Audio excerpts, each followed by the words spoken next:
இந்த நாள் ஆண்டவரே, எங்களுடைய ஆராதனை செய்தியின் வேலை இரண்டிலும் கர்த்தருடைய கரம் கூட இருந்து எங்களை வழிநடத்த நாங்கள் ஒப்புக் கொடுக்கிறோம்.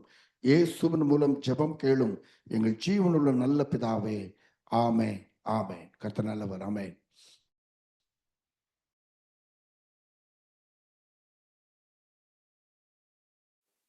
ஹல்லேலூயா.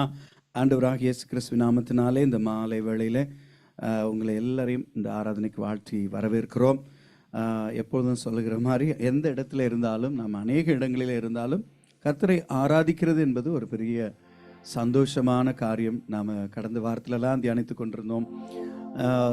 துதித்தலை இன்பமும் ஏற்றதுமாய் இருக்கிறது என்று 147 சங்கீதம் 1 வசனம் அப்படி சொல்லுகிறது. அல்லேலூயா. இதோ சகோதரர் ஒருமித்து வாசம் பண்ணுவது எத்தனை நன்மையும் எத்தனை இன்பமுமாய் இருக்கிறது என்று 133 சங்கீதத்திலே 3 வசனங்களை வாசிக்கிறார். ஆரோன் தலையிலே ஊற்றப்பட்டு அவனுடைய தாடியிலே அங்கிலே வடிகிறதுமான அபிஷேகம். நான் நம்புறேன், இங்கிருந்து ஆராதிக்கிற அந்த ஆராதனை நீங்க இருக்கிற இடங்களில், நம்முடைய வீடுகளுக்குள்ளே அந்த அபிஷேக தைலம் இறங்கும் என்று நம்புகிறேன். அல்லேலூயா. ஏனென்று சொன்னா எந்த சூழ்நிலையிலும் அவர் மாறாதவர். அல்லேலூயா. அதான் மாறிடா என் மானேசரே, நமக்கு அடிக்கடி பாடுகிற ஒரு பாடல், ரொம்ப ரொம்ப பிடித்த பாடல். அப்போ அந்த பாட்டை பாடும்போதெல்லாம் அவ்வளோ ஒரு இனிமையான அந்த வார்த்தைகள். பாவியாக இருக்கல எங்களை தேடி வந்தீங்களேப்பா, உங்க அன்பின் ஆழத்தை நான் எப்படி அறிய முடியும்? எவ்வளவோ போராட்டங்கள், சூழ்நிலைகள், உண்மை விட்டு தூரம் போகிற அனுபவங்கள், அந்த சோர்ந்து போகிற நேரங்கள், வாரம் முழுக்க 4 நாட்கள் இந்த வாரத்தில் ஓடிவிட்டோம். 5 நாட்கள். இப்போ சோர்ந்து போன நிலைமையில ஒருவேளை வென்ஸ்டே நீங்க வந்து ஜாயின் பண்ணலாம். ஆனால் ஆண்டவர் சொல்லுகிறார், அவர் மாறாதவராய் இருக்கிறார். ஹல்லேலூயா. உங்களை என்னை தேடி வந்த நேசர். கரங்களை தட்டி உற்சாகமா நீங்க இருக்கிற இடங்களில நீங்க ஹம் பண்ணி பாடலாம். ஒருவேளை உங்க சத்தத்தை யாரும் கேட்க முடியலனாலும் நீங்க அந்த பாடல் ஆராதனையில இணைந்து கொண்டு தேவனை நல்லா துதித்து நீங்களும் நானும் பாட முடியும். ஹல்லேலூயா. ஓ நன்றி மாறிடா எம்மானேசரே, ஆஹா மாறாதவர் அன்பின் ஆளுமே, கல்வாரி சிலுவை மீதிலே காணுதேயுமா அன்பிதே.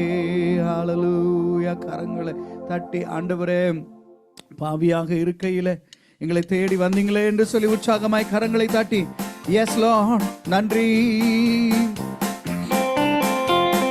உற்சாகம்.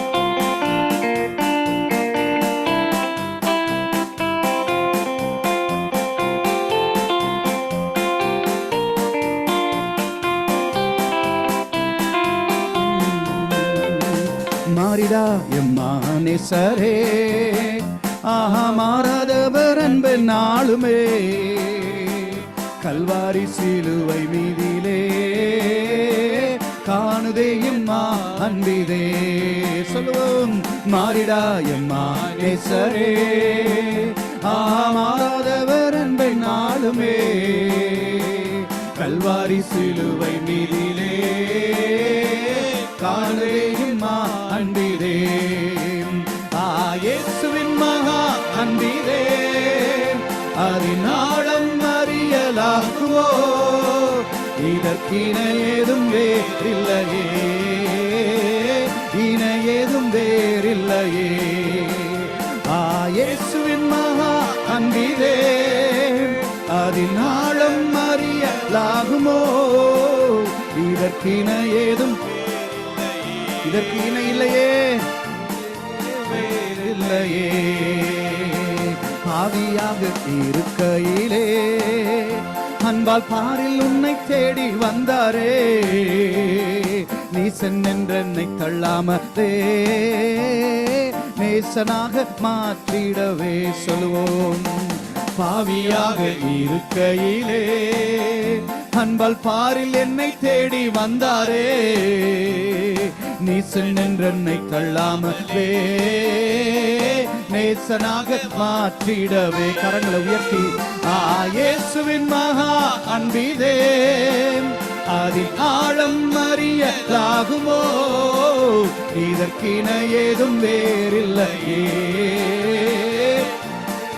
வேறில்லை. சேர்ந்து பாடுவோம், இயேசுவின் மகா அன்பிதே, அதில் ஆழம் அறியலாகுமோ, இதற்கின ஏதும் வேறில்லையே, இன ஏதும் வேறில்லையே. உள்ளத்தால் அவரை தள்ளினும் தம் உள்ளம் போல நேசித்ததினா அல்லல் யாவும் அகற்றிடவே ஆதிதேவன் பலியானாரே. உள்ளத்தால் அவரை தள்ளினும் தம் உள்ளம் போல நேசித்ததினா அல்லல் யாவும் அகற்றிடவே ஆதிதேவன் பலியானாரே. இயேசுவின் மகா அன்பீதே உடைய மகா அன்பு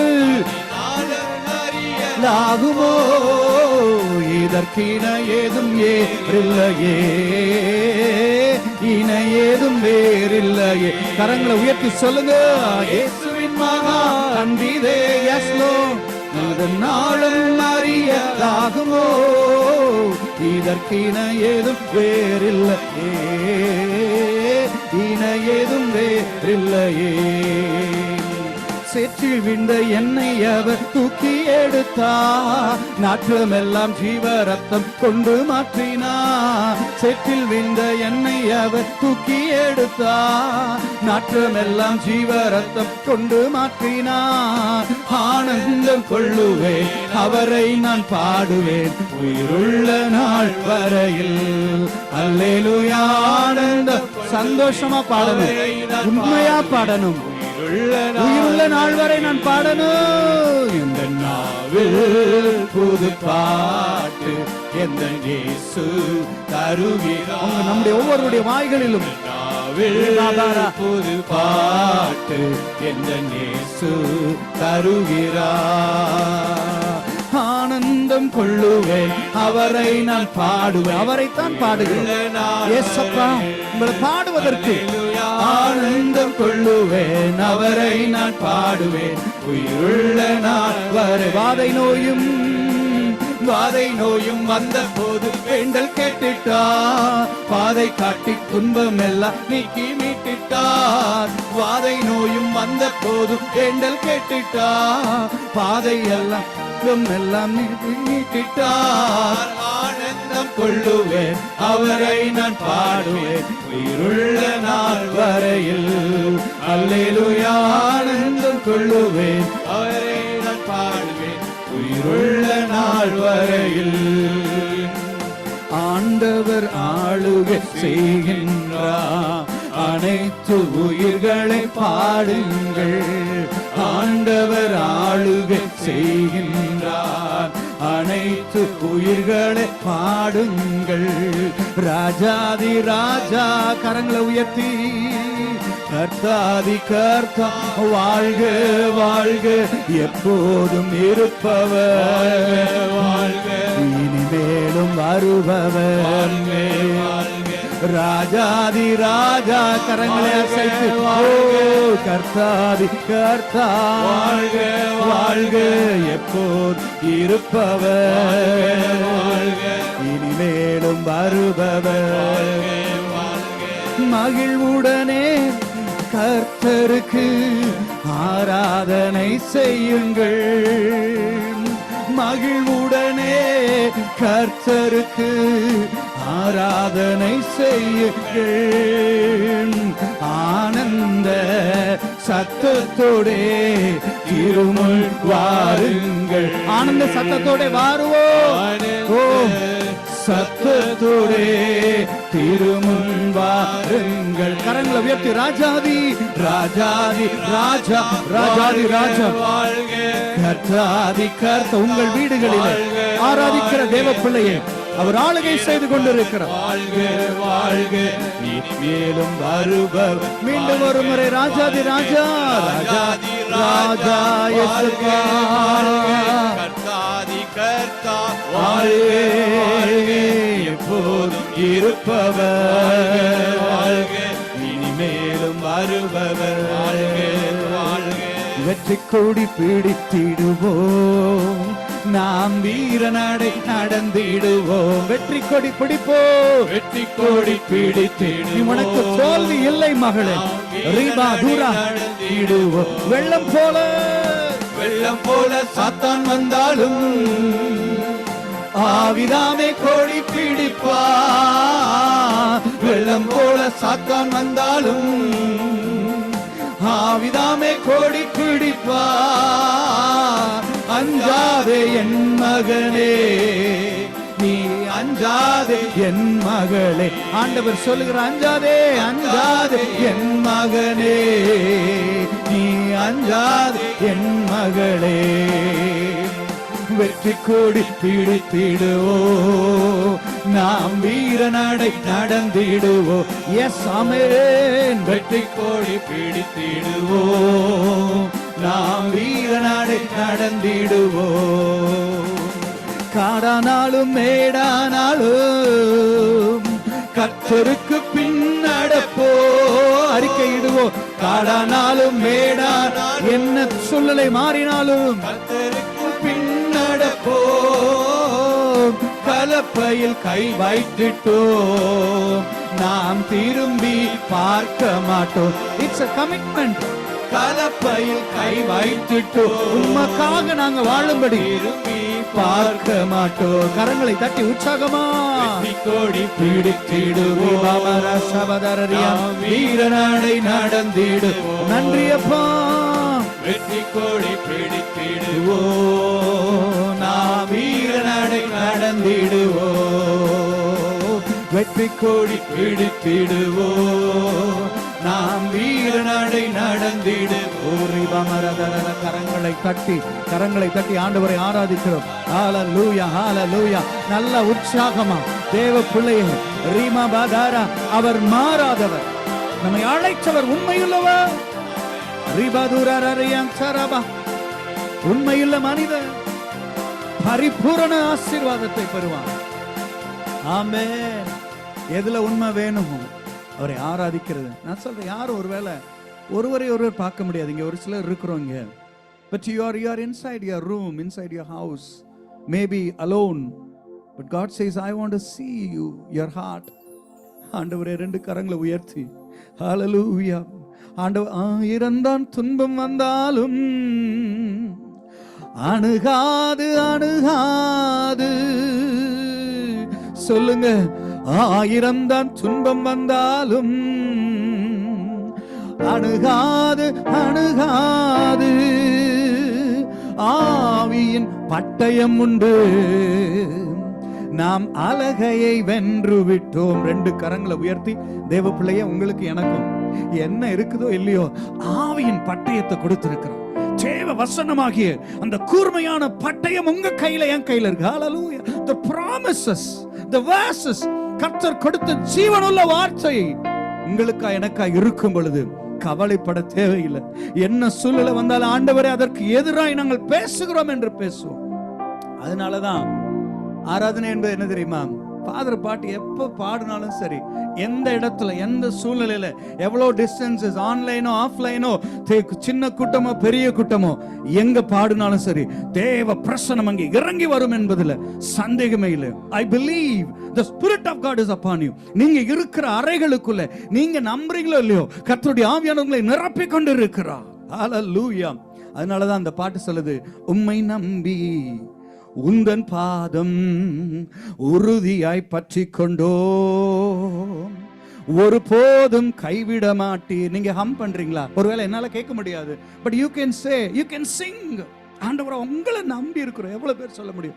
என்னால சொல்ல முடியும். எத்தனை வருடங்கள், கடந்த வாரத்தில் கூட சொன்ன 38 years பிரதர் சிஸ்டர், அவரையே நம்பி அவருடைய பாதத்தை உம்மை உறுதியாய் பற்றி கொண்ட மனதை உடையவன், உம்மையே நம்பி இருக்கிறபடியினால் நீர் அவனை பூரண சமாதானத்துடன் காத்துக்கொள்வீர் என்று ஏசாயா 26:3 வாசிக்கிறபடி கர்த்தர் சொல்லுகிற அந்த மாலை வேளையில தேவ பிள்ளையே, ஆவியானவர் உங்களோடு என்னோடு சொல்லுகிற ஒரு காரியம் என்ன தெரியுமா? அவரை உறுதியாய் பற்றி கொண்ட மனதோடு நீ இருக்கிறபடியினால பூரண சமாதானத்தோடு உங்களை என்னை நடத்த உண்மையில்லவர். ஹalleluya. போமா, லெட்ஸ் கோ. உம்மை நம்பி உந்தன் பாதம் உறுதியாய் பற்றி கொண்டு நீங்க கைவிட மாட்டீங்க. அதான் நம்பிக்கை. தேவ பிள்ளையே, சகோதரியே, சகோதரனே, இந்த நாளில் இந்த ஆராதனையில் இணைந்திருக்கிற தேவ பிள்ளையே, இதை பார்க்க போகிற கேட்க போகிற குடும்பங்களே, கர்த்தர் சொல்கிறார், அவர் கைவிட மாட்டார். ஹalleluya. கரங்களை தட்டி உற்சாகமா நன்றி. எஸ் எஸ், நல்ல கை தட்டி என்ஜாய் பண்ணு, கர்த்தரை பாடி அவரிடத்துல சொல்லி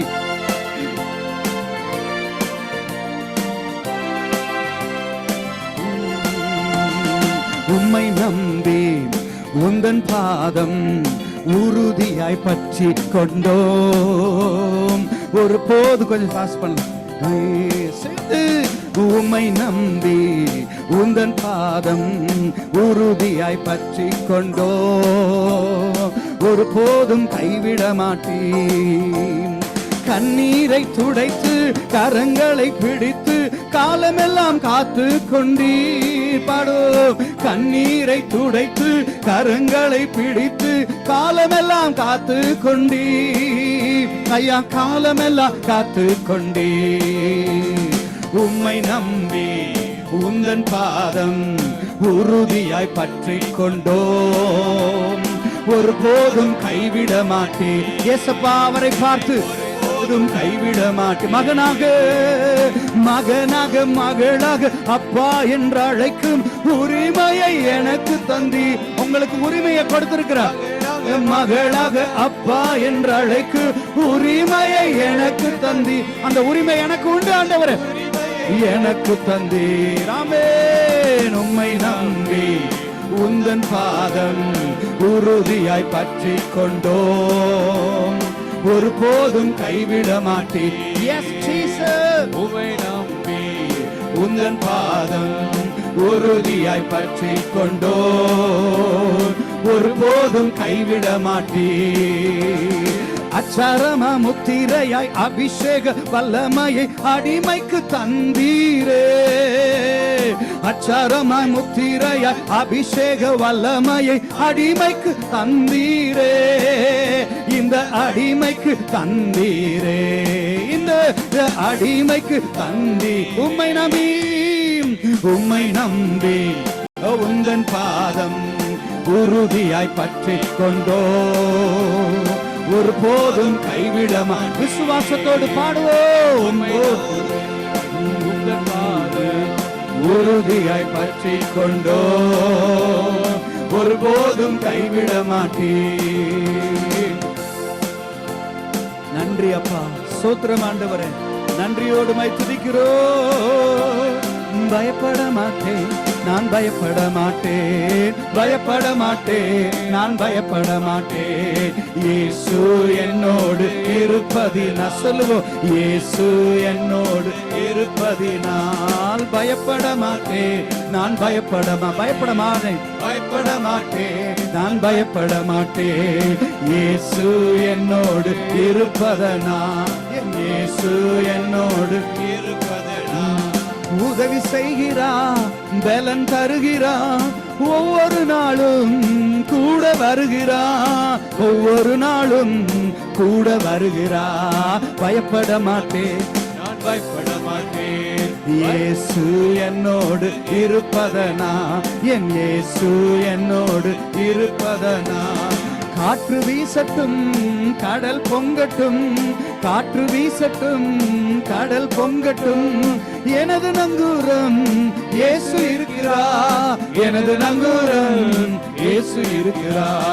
பயப்பட மாட்டேன், நான் பயப்பட, சொல்லுங்க இயேசுவை பார்த்து, பயப்பட மாட்டேன், நான் பயப்பட மாட்டேன்.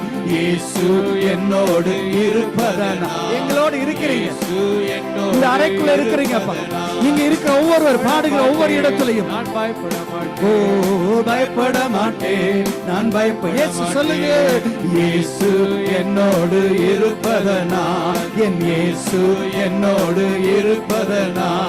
பலப்படுத்துகிற கிறிஸ்துவினாலே, பலப்படுத்துகிற கிறிஸ்துவினாலே எல்லாவற்றையும் செய்ய பலனுண்டு, எல்லாவற்றையும் செய்ய பலனுண்டு.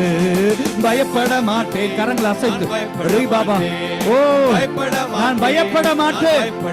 இயேசு என்னோடு, இயேசு என்னோடு இருப்பதனா, என் இயேசு என்னோடு இருப்பதனா. துதி எடுத்தா சாத்தான் ஓடுவா, முறுமுறுக்கா திரும்பி வரும். முறுமுறுக்காத தேவ பிள்ளையே, துதி எடுத்தா சாத்தான் ஓடுவா, ஆமென். முறுமுறுக்கா திரும்பி வருவா. துதித்து பாடி மகிழை இடிப்போம், மகிழ்ந்து பாடி எரிகோ பிடிப்போம். துதித்து பாடி மகிழை இடிப்போம், எரிந்து பாடி எரிகோ பிடிப்போம்.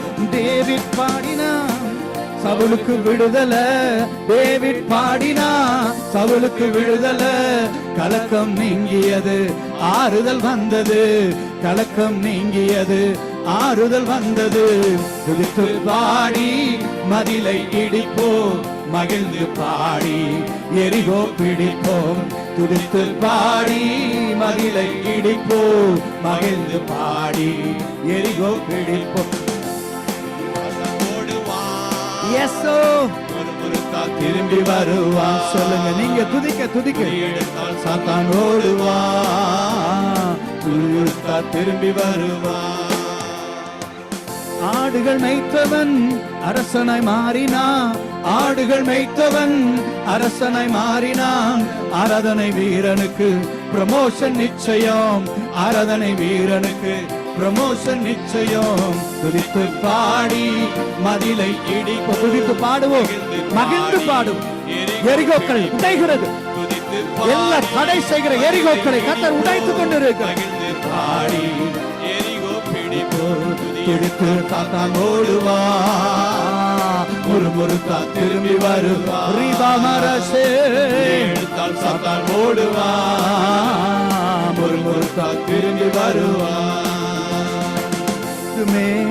எல்லாம் கூடுமே, உம்மால எல்லாம் கூடும். கூடாதது ஒன்றுமில்ல, உம்மால் கூடாதது ஒன்றுமில்ல.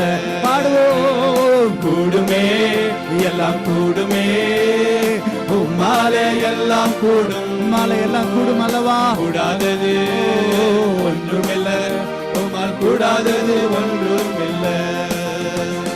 கடல் மீது நடந்தீரையா, கடும் புயல் அடக்கினீரே. கடல் மீது நடந்தீரையா, கடும் புயல் அடக்கினீரே. சாத்தானை ஒடுக்கினீரே, சாத்தானை ஒடுக்கினீரே. சர்வ வல்லவரே, சர்வ வல்லவர் எழுந்தருளி இருக்கிறார். வல்லவரே கூடுமே, எல்லாம் கூடுமே, உம்மால எல்லாம் கூடும். நன்றி. கூடாதது மலை கூடாதது ஒன்றுமே இல்லப்பா. உம்மை ஆராதிக்கிற தேவ பிள்ளைக்கு ப்ரமோஷன் நிச்சயம். கூடுமே, எல்லாம் கூடுமே, தடைகள் விலகுகிறது, உம்மாலே எல்லாம் கூடும். மாமரோ ஒன்றுமில்ல, உம்மால் கூடாதது ஒன்றுமில்ல. நாமம் சொன்னால் போதும், பேய்கள் ஓடுதையா. உம் நாமம் சொன்னால் போதும், பேய்கள் ஓடுதையா. உம் பெயரால் கை நீட்டினா நோய்கள் மறையுதையா. உம் பெயரால் கை நீட்டினா எல்லா நோய்கள் மறைகிறது, பலவீனங்கள் மாறுகிறது. தடுத்துக் கொண்டிருக்க எல்லா வெள்ளி சுனிய கட்டுகள் உங்களை சுற்றி இருக்கிற எல்லா சோர்வின் ஆவிகளை கர்த்தர் உடைத்து போடுகிறார். கூடாதது ஒன்றுமில்ல, உம்மால் கூடாதது ஒன்று. மரித்து உயிர்த்தீரவனவரே, மரித்து உயிர்த்தீரையா. மரணத்தை ஜெயித்தீரையா. இயேசுவே மரித்து உயிர்த்தீரையா, மரணத்தை ஜெயித்தீரையா. மறுபடி வருவீரையா, ஒரு மாற்றம் தருவீரையா. சீக்கிரம் வரப்போகிற இயேசப்பா, சீக்கிரமா வர்றீங்கப்பா. ஒரு மாற்றம், டிரான்ஸ்ஃபார்மேஷன், மறுரூபம். கூடுமே, எல்லாம் கூடுமே, உம்மால எல்லாம் கூடும். மமரா கூடாதது ஒன்றுமில்ல, உம்மால் கூடாதது ஒன்றுமில்ல. நன்றி. கூடுமே, எல்லாம் கூடுமே, உம்மால எல்லாம் கூடும். உம்மால எல்லாம் கூடும். கூடாதது ஒன்றுமில்ல, உம்மால் கூடாதது ஒன்றுமில்ல. கண்களை மூடி கரங்களை தட்டி மமரதி அந்தர பர பர ஹalleluya ஹalleluya. நாம் இருக்கிற இடங்களில் உண்மையாய் கர்த்தரை ஆராதிக்க முடியும். யாரும் நம்மை பார்க்கவில்லை என்று சொன்னாலும் உம்மாலே கூடும் ஆண்டவரே. மரித்து உயிர் தெழுந்த இயேசு.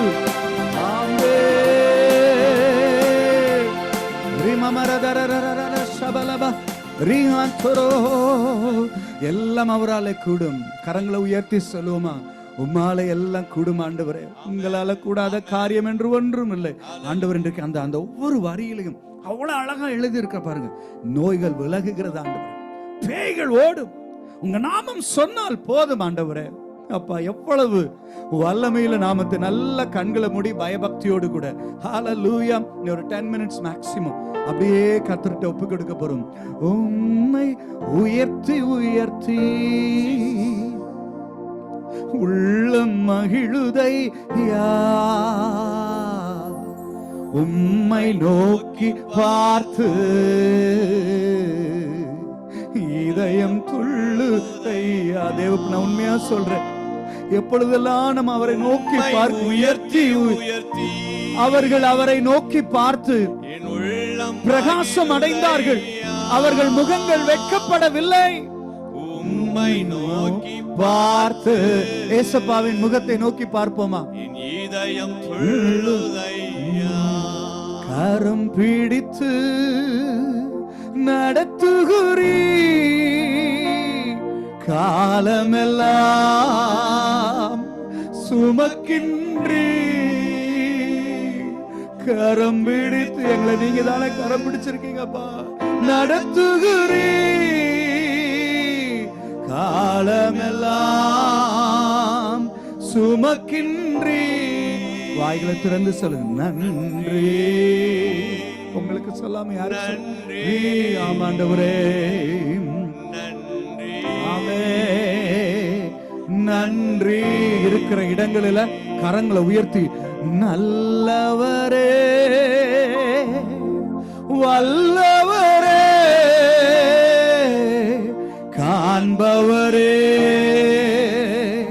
காப்பவரே, எங்களை காண்கிற இயேசப்பா நல்லவரே. நீங்க நல்லவர் இயேசப்பா, நல்லவர்னு சொல்லுங்க. எங்களை காண்கிறவரே, அன்பவரே, காப்பவரே, நன்றி நன்றி நன்றி ராஜா, நன்றி அப்பா, நன்றி. ஆராதனை என்பது ஆண்டவரே எங்களுக்கு பாட தெரியும் இல்ல, மியூசிக் நல்லா இருக்கணும் இல்ல, அவுட்புட் நல்லா இருக்குன்றது அல்ல, உண்மை உயர்த்துகிறதா ஆராதனைப்பா. எங்களுக்கு கிடைத்திருக்கிற இந்த கொஞ்ச நேரத்துல உங்களை சொல்லி சொல்லி உங்க உயர்த்தி நல்லவரே, வல்லவரே, காண்பவரே, காப்பவரே, இருந்தவரே, இருப்பவரே, இனிமேலும் வரப்போகிறவரே, கைவிடாமல் இருப்பவரே, ஒருபோதும் விலகாதவரே சொல்லி சொல்லி சொல்லி பாடுவது எங்களுக்கு எவ்வளவு இனிமை. ஆமென். வழி நடத்துகிற வல்ல தேவன். கொஞ்ச நேரம் அப்படி இந்த ஆராதனை முடிக்க ஒப்பு கொடுக்க போகிறோம். கர்த்தர் நம்மோடு பேசுவார் இன்றைக்கு. ஹalleluya. உம்மை ஆராதிப்பது எனக்கு ஆசை ஆண்டவரே. ஈ மைனர் பேல நன்றி ஆண்டவரே. ஹalleluya. டி வழி நடத்தும் வல்ல தேவன். நன்றி அப்பா. பனி போல கர்த்தருடைய ஆவியான என்னால உணர முடிகிறது. How many of you feel his presence in your room? நீங்க இருக்கிற இடத்துல காடானாலும் மேடானாலும் கடந்து சென்றிடுவோம் சொல்லுவோம். இன்னைக்கு முதல் பாடல் அந்த வரிதான் வருது. ஒருவேளை ஒரு சிலருடைய வாழ்க்கையில காடுகள் போன்ற அனுபவங்கள் வந்திருக்கிறதா? சில மேடுகள் என்னால தாண்ட முடியலன்னு சொல்லிட்டு இருக்கீங்களா? ஆண்டவர் சொல்லுகிறார், பாடானாலும் பாடி பரவசத்தோட இயேசு கிறிஸ்துவின் பலத்தினாலே நீங்கள் நானும் கடந்து செல்ல போகிறோம். நன்றி ஆண்டவரே. வழி நடத்தும் வல்ல தேவன், வாழ்வில் நாயகனே. வால்ஸ் 136. வாழ்வில் நாயகனே, நம் தாழ்வில் நாயகனே, வழி நடத்தும் வல்ல தேவன், வாழ்வில் நாயகனே. போகும் வழியை காட்டி நல்ல போதனை செய்வான். போகும் வழியை காட்டி நல்ல போதனை செய்வான். ஏகும் சுத்த மீது கண்கள் திருத்தி நடத்துவா. இயேசு திருத்தி நடத்துவா. வழி நட வல்ல தேவன் வாழ்வில் நாயகனே.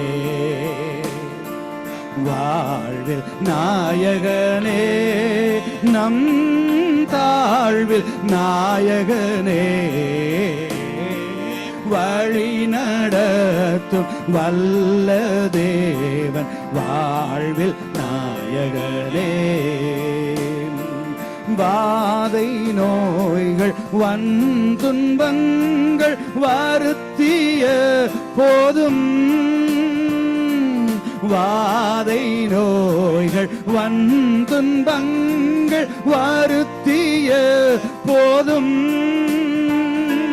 பாதையில் நாம் சோர்ந்திடாமல் பலப்படுத்திடுவா. இயேசு திடப்படுத்திடுவா. வழி நடத்தும் வல்லதே. தெரிந்தவங்க சேர்ந்து பாடுங்க. நம்முடைய வாழ்வின் நாயகன் அவர் ஒருவர் தான். வாழ்வில் நாயகனே நம் தாழ்வில் நாயகனே. வழி நடத்தும் இந்த தேவன் வாழ்வில் நாயகனே. காடானாலும் காடானாலும் மேடானாலும் அழந்து சென்றிடுவோ. சதத உயர்த்தி காடானாலும் மேடானாலும் கடந்து சென்றிடுவோம். பாடானாலும் பாடி செல்வோம் பரவசமுடனே. இயேசு பரந்தா நம்முடனே. இதயத்துல கை வச்சு பாடுங்க. வழி எங்களை வழி நடத்துகிறவர் வாழ்வில் நாயகனே. ஆழ்வில் நாயகனே நம் தாழ்வில் நாயகனே. வழி நடத்தும் வல்ல தேவன் வாழ்வில் நாயகனே. மென்மையான சந்தரபா பனி போல பெய்யும் பரிசுத்தரே. மழையாக பொழியும் ஆவியே. பனி போல பெய்யும் பரிசுத்தரே. மழையாக பொழியும் ஆவியே. ஆவியே ஆவியே மழையாக பொழியும் ஆவி. சொல்லுவோ ஆவியே ஆவியே ஆயாக பொழியும் ஆவியே. மென்மை ஆனவரே மேக சம்பவே. மென்மை ஆனவர் மென்மையான ஏசப்பா ஆவியானவரே. ஊற்று தண்ணி ஊற்று தண்ணி ஜீவநதி. ஊற்று தண்ணி ஜீவநதி ஆனந்த தைலமே. ஓ யசோ ஆனந்த தைலமே. ஆவியே ஆவியே மழையாக பொழியும். மழையாக எஸ் லார்ட். ஆவியே மழையாக இன்றைக்கு பொழியும். கரங்களை உயர்த்தி அப்படியே ஒப்பு கொடுப்போமா? ஆமென். உபாகம் 32:2, ஐசையா 55:10-11 சொல்லுகிறது. வாரியம் உறைந்த மழையும் வானத்திலிருந்து இறங்கி அவ்விடத்திற்கு திரும்பாமல் பூமியை நனைத்ததில் முளை கிளம்பி விளையும்படி செய்து விதைக்கிறவனுக்கு விதையும் புசிக்கிறவனுக்கு ஆகாரத்தையும் கொடுக்கிறது எப்படி அப்படி என் வாயிலிருந்து புறப்படுகிற வசனம் இருக்கும். மழையானது இளம் பயிரின் மேல் பொழிவது போல என் உபதேசம் பொழியும் என்று சொன்னார். புல்லின் மேலே பனித்துளிகள் இறங்குவது போல என் வசனம் இறங்கும். இப்பொழுதும் உடைய வார்த்தைகள், உடைய வசனங்கள் மழையாக எங்கள் மீது இறங்க போகிறதுக்காய் நன்றி செலுத்துகிறோம். இயேசு கிறிஸ்துவின் நாமத்தில் பிதாவே, ஆமென். ஆமென், ஆமென். கர்த்தர் நல்லவர். இந்த கரங்களை உயர்த்தி கர்த்தருக்கு நாம் நன்றி செலுத்துவோம். ஆண்டவர் தந்த நல்ல அருமையான வாய்ப்பிற்காக, கர்த்தரை துதிப்பதற்கு, ஆண்டவர் கொடுத்த நல்ல தருணத்திற்காக நன்றி செலுத்தலாம். வேதத்திலிருந்து ஒரு பகுதியை நான் வாசிக்க போகிறேன். அருமையான ஜோசப் தன்ராஜ் பிரதர் இருந்தீங்கன்னா வாசிக்கும்படியாக கேட்கின்றேன். வாசிக்கும்படியாய் தெரிந்து கொள்ளப்பட்ட வேத பகுதி சங்கீதங்களின் புஸ்தகம் 80. ஜோசப் பிரதர் இருக்கீங்களா?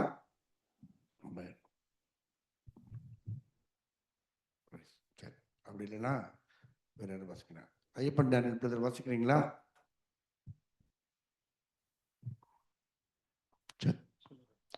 சரிங்க பாஸ்டர். சங்கீதம் 80 வாசிக்கிறீங்களா? வாசிக்கும்படியாய் தெரிந்து கொள்ளப்பட்ட வேத பகுதி. Okay pastor. 80ஆம் சங்கீதம். இஸ்ரவேலின் மேய்ப்பரே, யோசேப்பை ஆட்டு மந்தையை போல் நடத்துகிறவரே, செவி கொடும். கேருபீன்கள் மத்தியில் வாசம் பண்ணுகிறவரே, பிரகாசியும். எப்பிராயிம், பென்யமீன், மனாசே என்பவர்களுக்கு முன்பாக நீர் உமது வல்லமையை எழுப்பி எங்களை ரட்சிக்க வந்தருளும். தேவனே, எங்களை திருப்பி கொண்டு வாரும். உமது முகத்தை பிரகாசிக்க பண்ணும், அப்பொழுது ரட்சிக்கப்படுவோம். சேனைகளின் தேவனாகிய கர்த்தாவே, உமது ஜனத்தின் விண்ணப்பத்துக்கு விரோதமாய் நீர் எதுவரைக்கும் கோபம் கொள்வீர்? கண்ணீராகிய அப்பத்தை அவர்களுக்கு போஜனமாகவும் மிகுதியான கண்ணீரையே அவர்களுக்கு பானமாகவும் கொடுத்தீர். எங்கள் அயலாருக்கு எங்களை வழக்காக வைக்கிறீர். எங்கள் சத்துருக்கள் எங்களை பரியாசம் பண்ணுகிறார்கள். சேனைகளின் தேவனே, எங்களை திருப்பி கொண்டு வாரும். உமது முகத்தை பிரகாசிக்க பண்ணும், அப்பொழுது ரட்சிக்கப்படுவோம். நீர் எகிப்திலிருந்து ஒரு திராட்சை கொடியை கொண்டு வந்து ஜாதிகளை துரைத்துவிட்டு அதை நாட்டினீர். அதற்கு இடத்தை ஆயத்தப்படுத்தினீர். அது வேரூன்றி தேசமெங்கும் படர்ந்தது. அதன் நிழலால் மலைகளும் அதன் கிளைகளால் திவ்யமான கேதுருக்களும் மூடப்பட்டது. அது தன் கொடிகளை சமுத்திர மட்டாகவும் தன் கிளைகளை நதி மட்டாகவும் படரவிட்டது. இப்பொழுதோ வழி நடக்கிற யாவரும் அதை பறிக்கும்படியாக அதன் அடைப்புகளை ஏன் தகர்த்து போட்டீர்? காட்டுப்பன்றி அதை உழுது போடுகிறது. வெளியின் மிருகங்கள் அதை மேய்ந்து போடுகிறது. சேனைகளின் தேவனே, திரும்பி வாரும். வானத்திலிருந்து கண்ணோக்கி பார்த்து இந்த திராட்சை செடியை விசாரித்தருளும். உம்முடைய வலதுகரம் நாட்டின கொடியையும் உமக்கு நீர் திடப்படுத்தின கிளைகளையும் கடாட்சித்தருளும். அது அக்னியால் சுடப்பட்டும் வெட்டுண்டும் போயிற்று. உம்முடைய முகத்தின் பயமுறுத்தலால் அழிந்து போகிறார்கள். உமது கரம் உமது வலது பார்சத்து புருஷன் மீதிலும் உமக்கு நீர் திடப்படுத்தின மனுஷகுமாரன் மீதிலும் இருப்பதாக. அப்பொழுது உம்மை விட்டு பின்வாங்க மாட்டோம். எங்களை உயிர்ப்பியும், அப்பொழுது உமது நாமத்தை தொழுது கொள்ளுவோம். சேனைகளின் தேவனாகிய கர்த்தாவே, எங்களை திருப்பி கொண்டு வாரும். உமது முகத்தை பிரகாசிக்க பண்ணும், அப்பொழுது ரட்சிக்கப்படுவோம். நேரடியாக ஆண்டவருடைய வார்த்தைக்குள்ளாய் கடந்து செல்ல போகிறோம். அருமையான எட்வின் பிரதர் தேவனுடைய வார்த்தையை கொண்டு வருவார்கள். எல்லாரும் திறந்த இருதயத்தோடு கர்த்தருடைய வார்த்தைக்கு நேராக நாம் திரும்புவோம். ஆமென். அல்லேலூயா. ஆண்டவரும் இரட்சகரும் ஆகிய இயேசு கிறிஸ்துவின் இனிதான நாமத்தினாலே இந்த விடுதலை ஆராதனைக்கு வந்திருக்கிறவங்கள் அத்தனை பேரையும் ஆண்டவர் அளவில்லாமல் ஆசீர்வதிப்பாராக. அல்லேலூயா, அல்லேலூயா. அவர் நாமம் அதிசயமானவர் என்று வேதம் சொல்லுகிறது. அவர் அதிசயத்தக்க விதமாய் நம்மை நடத்தி வருகிற தேவன். ஆமே. அவர் அதிசயத்தக்க விதமாய் நம்மை ஆசீர்வதித்து நடத்தி வருகிறார். அல்லேலூயா, அல்லேலூயா. இந்த நாளுடைய செய்திக்கு ஆதாரமாக ஒரு வசனத்தை வாசிக்க போகிறோம். ஆகாயின் புஸ்தகம் 2ஆம் அதிகாரம் 19ஆம் வசனத்தை வாசிக்க கேட்போம். 2:19. களஞ்சியத்திலே இன்னும் விதைத்தானியம் உண்டோ? திராட்சை செடியும் அத்திமரமும் மாதுளஞ்செடியும் ஒலிவ மரமும் கனி கொடுக்கவில்லையே. நான் இன்று முதல் உங்களை ஆசீர்வதிப்பேன் என்று சொல்லுகிறார் என்றான். ஆமே. நான் இன்று முதல் உங்களை ஆசீர்வதிப்பேன். ஆமே. தேவன் கொடுக்கிற ஒரு அற்புதமான ஒரு வார்த்தை, இன்று முதல் நான் உங்களை ஆசீர்வதிப்பேன். ஹல்லேலூயா. கண்களை மூடி ஒரு விசை, பரிசுத்தமுள்ள பிதாவே, எங்களோடு பேசுவீராக, எங்களோடு இடைபடுவீராக. எங்களுக்கு ஆசீர்வாதத்தை அருள பண்ணுகிறவர் நீரப்பா, எங்களோடு கூட இருக்கிறவர் நீரையா. உமக்கு கோடான கோடி நன்றி சொல்லுகிறோம். எங்களோடு பேசும், எங்களோடு உறவாடும், எங்களை ஆண்டவரை தப்புவிக்க நீர் வல்லவராக இருக்கிறீங்கப்பா. உமக்கு நன்றி சொல்லுகிறோம். உமக்கு கோடான கோடி நன்றி சொல்லுகிறோம். எங்களுடைய இருதயங்களிலே, உள்ளத்திலே, எல்லா காரியத்திலும் ஆண்டவரே உம்முடைய கரம் இருக்கட்டும். நீர் எங்களோடு பேசுவீராக, எங்களோடு இடைபடுவீராக. நீர் அப்படி செய்வதற்காக நன்றி சொல்லுகிறோம். ஆமென், ஆமென். என் தேவையை சொல்லி சொல்லி உம்மை துக்கப்படுத்த மாட்டேன். என் தேவையே நீங்க தான். என் எண்ணத்தை சொல்லி சொல்லி நிறைவேற்றவும் சொல்ல மாட்டேன். என் இதயமே நீங்க தான். என் தேவையை சொல்லி சொல்லி உம்மை துக்கப்படுத்த மாட்டேன். என் தேவையே நீங்க தான். என் எண்ணத்தை சொல்லி சொல்லி நிறைவேற்றவும் சொல்ல மாட்டேன். என் இதயமே நீங்க தான். என் தேவனே, என் ஜீவனே, என் அன்பரே, என் சொந்தமே. என் தேவனே, என் ஜீவனே, என் அன்பரே, என் சொந்தமே. இந்த வானம் பூமி யாவும் ஆளும் தேவன் நீங்க தான். இந்த உயிர் உடலில் உள்ளவரை பாடல் நீங்க தான். இந்த வானம் பூமி யாவும் ஆளும் தேவன் நீங்க தான். இந்த உயிர் உடலில் உள்ளவரை பாடல் நீங்க தான். என் தேவையை சொல்லி சொல்லி உம்மை துக்கப்படுத்த மாட்டேன். என் தேவையே நீங்க தான். என் எண்ணத்தை சொல்லி சொல்லி நிறைவேற்றவும் சொல்ல மாட்டேன்.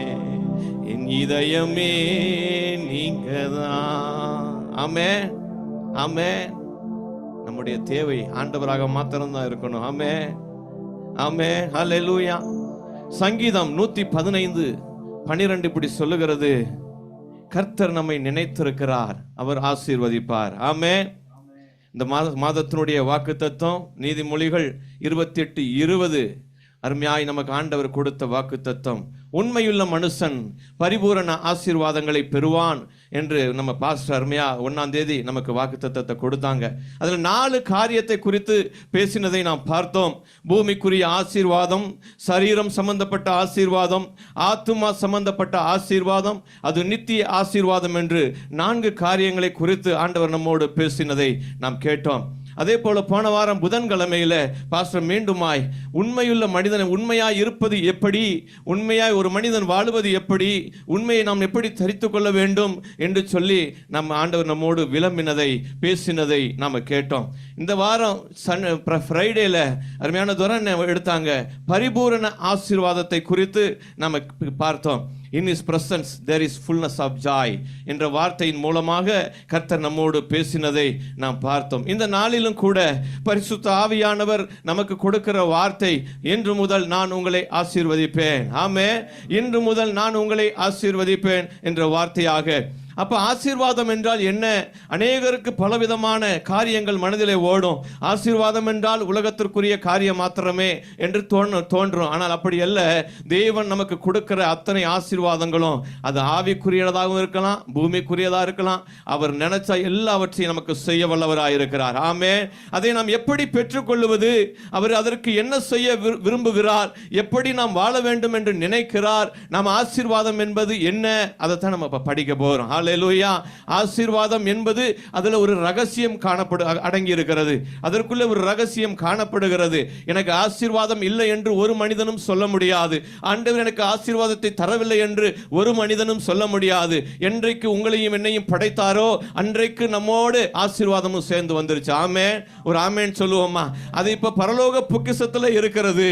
அதை எப்படி பெற்றுக்கொள்ள வேண்டும், அந்த ஆசீர்வாதம் நம்ம எப்படி எடுக்க வேண்டும், அது ஆவிக்குரிய காரியமா, அது பூமிக்குரிய காரியமா எந்த காரியத்தை நம்ம எப்படி பெற்றுக்கொள்ள வேண்டும், ஆண்டவர் அதை ஆசீர்வாதத்தை தரணும்னா நாம என்ன செய்ய வேண்டும், ஆண்டவர் நமக்கு கொடுக்கணும்னா ஆண்டவருக்கு நாம் என்ன செய்ய வேண்டும், எப்படி வாழ வேண்டும் என்று அவர் விரும்புகிறார், அவர் அதற்கு என்ன செய்ய அவர் விரும்புகிறார், நாம் அதை எப்படி பெற்றுக்கொள்வது, அதை தான் நம்ம படிக்க போறோம். ஆமென். இன்று முதல் நான் உங்களை ஆசீர்வதிப்பேன், இன்று முதல் நான் உங்களை ஆசீர்வதிப்பேன்.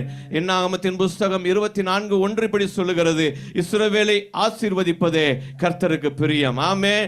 நீங்களும் நானும் அந்த இஸ்ரவேலர்களாய், அவருக்கு பிரியமுள்ள ஜனங்களாய், ஜாதிகளாய், ஜந்துக்களாய் நாம் வாழுகிறோம். ஹல்லேலூயா. அவர் பெத்தானியா வரைக்கும் அவர்களை அழைத்து கொண்டு போய் தம்முடைய கைகளை உயர்த்தி அவர்களை ஆசீர்வதித்தார் என்று லூக்கா 24:50 நாம் வாசிக்கிறோம். ஹல்லேலூயா. ஆசீர்வாதம் என்ற சொல் எல்லாருக்கும் பிடித்தமான ஒரு காரியம். ஊர்ல பாத்தீங்கன்னா ஆசீர்வாத பிரசங்கியார் என்று பிரசங்கியார்கள் உண்டு. அவர்கள் எதை குறிச்சும் சுட்டி காண்பிக்க மாட்டார்கள், எதை குறிச்சும் குத்தி பேச மாட்டார்கள். அவர்கள் பேசுவது மாத்திரம் ஒன்லி ஆசீர்வாதம். ஆமென். அவர்களுக்கு பெயர் ஆசீர்வாத பிரசங்கியார். ஆமென். ஆசீர்வாதம் என்ற வார்த்தையை சொல்லும் போதே நம்முடைய வாழ்க்கையிலே அது நமக்கு என்ன இனிமையாக தோன்றுகிறது. ஆசீர்வாதம் என்று பேசின உடனே ஆண்டவர் நமக்கு தரப்போகிறார் என்ற அந்த உணர்வு நமக்குள்ளே வெளிப்படுகிறதை நாம் பார்க்க முடியும். மனிதர்கள் ஆசீர்வாதத்திற்காக அங்கும் இங்குமாய் ஓடி அலைகிறதை நாம் பார்க்கிறோம். பெரியவர்களை பார்க்கும் பொழுது ஆசீர்வாதம் பண்ணுங்கள் ஐயா என்று நாம் கேட்கிறோம். அவருடைய கால்களிலே போய் விழுகிறோம். அவர்கள் ஆசீர்வதித்தால் என்னுடைய வாழ்க்கை மாறி போகும், அவர்கள் பெரியவர்கள் ஆசீர்வதித்தால் என்னுடைய வாழ்க்கையெல்லாம் தலைகளாய் மாறிவிடும் என்று நினைத்து நாம் அதை செய்கிறோம். ஆசீர்வாதத்திற்காக ஜெபிக்கும்படியாக ஊழியக்காரர்களிடத்தில் போன் பண்ணி பேசுகிறோம். பழைய காலங்களிலே கடிதம் எழுதுவது உண்டு. ஊழியக்காரர்கள் நமக்காக ஜெபித்தால் நம்முடைய வாழ்க்கையிலே அற்புதங்கள் தோன்றும் என்று நினைத்து கடிதம் எழுதுகிற ஒரு காரியங்கள் உண்டு. ஆனால் அநேகர் பாருங்க, தங்களுடைய பிள்ளைகளுக்கு பெயர் கூட என்ன செய்றாங்க, ஆசீர்வாதம், ஆசீர் என்று வைக்கிறார்கள், தேவாசீர்வாதம் என்று வைக்கிறார்கள். அவர்கள் இப்படி பெயர் சூட்டுவதை நாம் பார்க்கிறோம். தன்னுடைய குடும்பம் ஆசீர்வாதமாய் வாழ வேண்டும், தன்னுடைய பிள்ளைகள் ஆசீர்வாதமாய் இருக்க வேண்டும் என்பதற்காக வெளிநாடுகளிலே கொண்டு போய் அவர்களை படிக்க வைக்கிறதை நாம் பார்க்கிறோம். நம்முடைய ஆண்டவர் எப்பொழுதுமே ஆசீர்வதிக்கிறவர். ஆமென். நம்முடைய ஆண்டவர் ஆசீர்வதிக்கிற தெய்வம். அவர் உள்ளத்தின் வாஞ்சையை அவர் அறிந்திருக்கிறார். ஆசீர்வதிக்கும்படி அவர் மனதுருகுகிற கர்த்தர் என்று நாம் பார்க்கிறோம். அவர் ஆதியிலே மனுஷனை சிருஷ்டித்த போது அவனுக்கு எல்லா ஆளுகையும் கொடுத்து அவனை ஆசீர்வதித்தார் என்று ஆதியாகமம் 1ஆம் அதிகாரத்தில் நாம் வாசிக்கிறோம். சிலர் தினமும் பிரியாணி, புது புது டிரெஸ்ஸுகள், பங்களாக்கள் எல்லாவற்றையும் நம்ம இருப்பதுதான் நம் ஆசீர்வாதம் என்று எண்ணிக்கொண்டிருக்கிறோம். அது அல்ல. நமக்கு ஆண்டவர் கொடுக்கிற ஆசீர்வாதம் வேறு. உலகத்தில் இருக்கிற காரியங்கள் நமக்கு வரலாம், ஆண்டவர் தரலாம், பெரிய ஆசி அந்தஸ்தை தந்திருக்கலாம். அதெல்லாம் காட்டிலும் மேன்மையான ஒரு ஆசீர்வாதத்தை ஆண்டவர் நமக்கு வைத்திருக்கிறார். ஆனால் உண்மையான ஆசீர்வாதம் என்றால் என்ன? ஆண்டவர் நமக்கு எதை தர விரும்புகிறார்? ஆசீர்வாதத்தின் ஊற்றுக்காரனராகிய கர்த்தரை சுதந்தரித்துக் கொள்வதே மாபெரும் ஆசீர்வாதம். ஒரு அல்லேலூயா சொல்லுவோமா? ஊற்றுக்கு ஆசீர்வாதத்திற்குரிய ஊற்றுக்காரனர் அவர். அவரை நாம தரித்துக் கொண்டோம் என்றால், அவரை நாம சுதந்தரித்துக் கொண்டோம் என்றால், அதை விட ஆசீர்வாதம் நம்முடைய வாழ்க்கையில வேண்டவே வேண்டாம். அதை விட ஆசீர்வாதம் நமக்கு தேவையே இல்லை. இயேசு மாத்திரமே என் வாழ்க்கையில வருகிற பொழுது எல்லா ஆசீர்வாதமும் நமக்கு தானாய் வந்து சேருகிறது. ஹல்லேலூயா. அப்பொழுது ரட்சிப்பின் சந்தோஷத்தை நாம் உணர முடிகிறது, தெய்வீக சமாதானத்தை பெற்றுக்கொள்ள முடிகிறது, நித்திய ஜீவனை பெற்றுக்கொள்ள முடிகிறது, பரிசுத்த ஆவியினுடைய அபிஷேகத்தை நமக்கு ஆண்டவர் தருகிறார். ஹல்லேலூயா, ஹல்லேலூயா. பாஸ்டர் சொன்னது போல ஆசீர்வாதங்கள்ல 3 விதங்களாக நாம் அதை பிரிக்க முடியும். 1 மனிதனால் வரக்கூடிய ஆசீர்வாதம், 2 சாத்தானால் வரக்கூடிய ஆசீர்வாதம், 3 கர்த்தரால் வரக்கூடிய ஆசீர்வாதம். ஹல்லேலூயா, ஹல்லேலூயா. அப்ப மனிதனால் வரக்கூடிய ஆசீர்வாதம் என்றால் என்ன? ஒரு மனிதன் இருக்கிறார், ஒரு பெற்றோர் மூலமாய் பிள்ளைகளுக்கு ஆசீர்வாதம் வருகிறது. பெற்றோர் நீதிமானாய் இருந்தால் பிள்ளைகள் 1000 தலைமுறைக்கும் அவர்கள் ஆசீர்வதிக்கப்படுகிறார்கள் என்று வேதம் சொல்லுகிறது. வீடும் ஆஸ்தியும் பிதாக்கள் அருளும் ஈவு என்று வேதம் சொல்லுகிறது.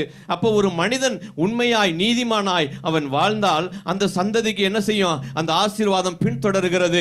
அந்த அப்படிப்பட்ட ஆசீர்வாதம் ஒரு மனிதன் மூலமாய் கடத்தப்படுகிறது, ஒரு தகப்பன் மூலமாய் கடத்தப்படுகிறது. அந்த தலைமுறைகளுக்கு அது கடத்தப்படுகிறதை நாம் பார்க்கிறோம். 2வது சாத்தானால் வரும் ஆசீர்வாதம். சாத்தானோட ஆசீர்வாதம் என்ன அப்படின்னு பார்த்தா, நம்ம குதிரை பந்தயம் பார்த்திருக்கீங்களா? லாட்டரி டிக்கெட் விற்பாங்க. லாட்டரி அடிச்சா ஒரே அடியா பெருசா விழும். இல்லைன்னா என்ன செய்யும்? மொத்தமாக போயிடும். அது ஒரு சூதாட்டத்தை போல, சாத்தானுடைய ஆசீர்வாதம் அந்த குதிரை பந்தயத்தை போல தான். பழத்தை அடுக்கி வச்சு அது மேலே ஒரு மோகத்தை அவன் ஏற்படுத்துகிறதை நாம் பார்க்கிறோம். வேதம் சொல்லுகிறது, நீர் சாஷ்டாங்கமாய் விழுந்து என்னை பணிந்து கொண்டால் இவைகளை எல்லாம் உமக்கு தருவேன் என்று உலக ராஜ்யங்களின் மகிமையை இயேசுவுக்கு அவன் காண்பித்தானா. பாருங்க, அவன் எப்பேற்பட்டவனா இருப்பான். ஆமென். சாத்தானின் ஆசீர்வாதங்கள் ஆரம்பத்தில் நமக்கு சந்தோஷமா தான் இருக்கும், களிப்பாகத்தான் இருக்கும். அவன் கொடுக்கறது எல்லாம் பலபலன் இருக்கும், கலர் கலரா தான் இருக்கும். கடைசியில் அது எப்படி தெரியுமா இருக்கும்?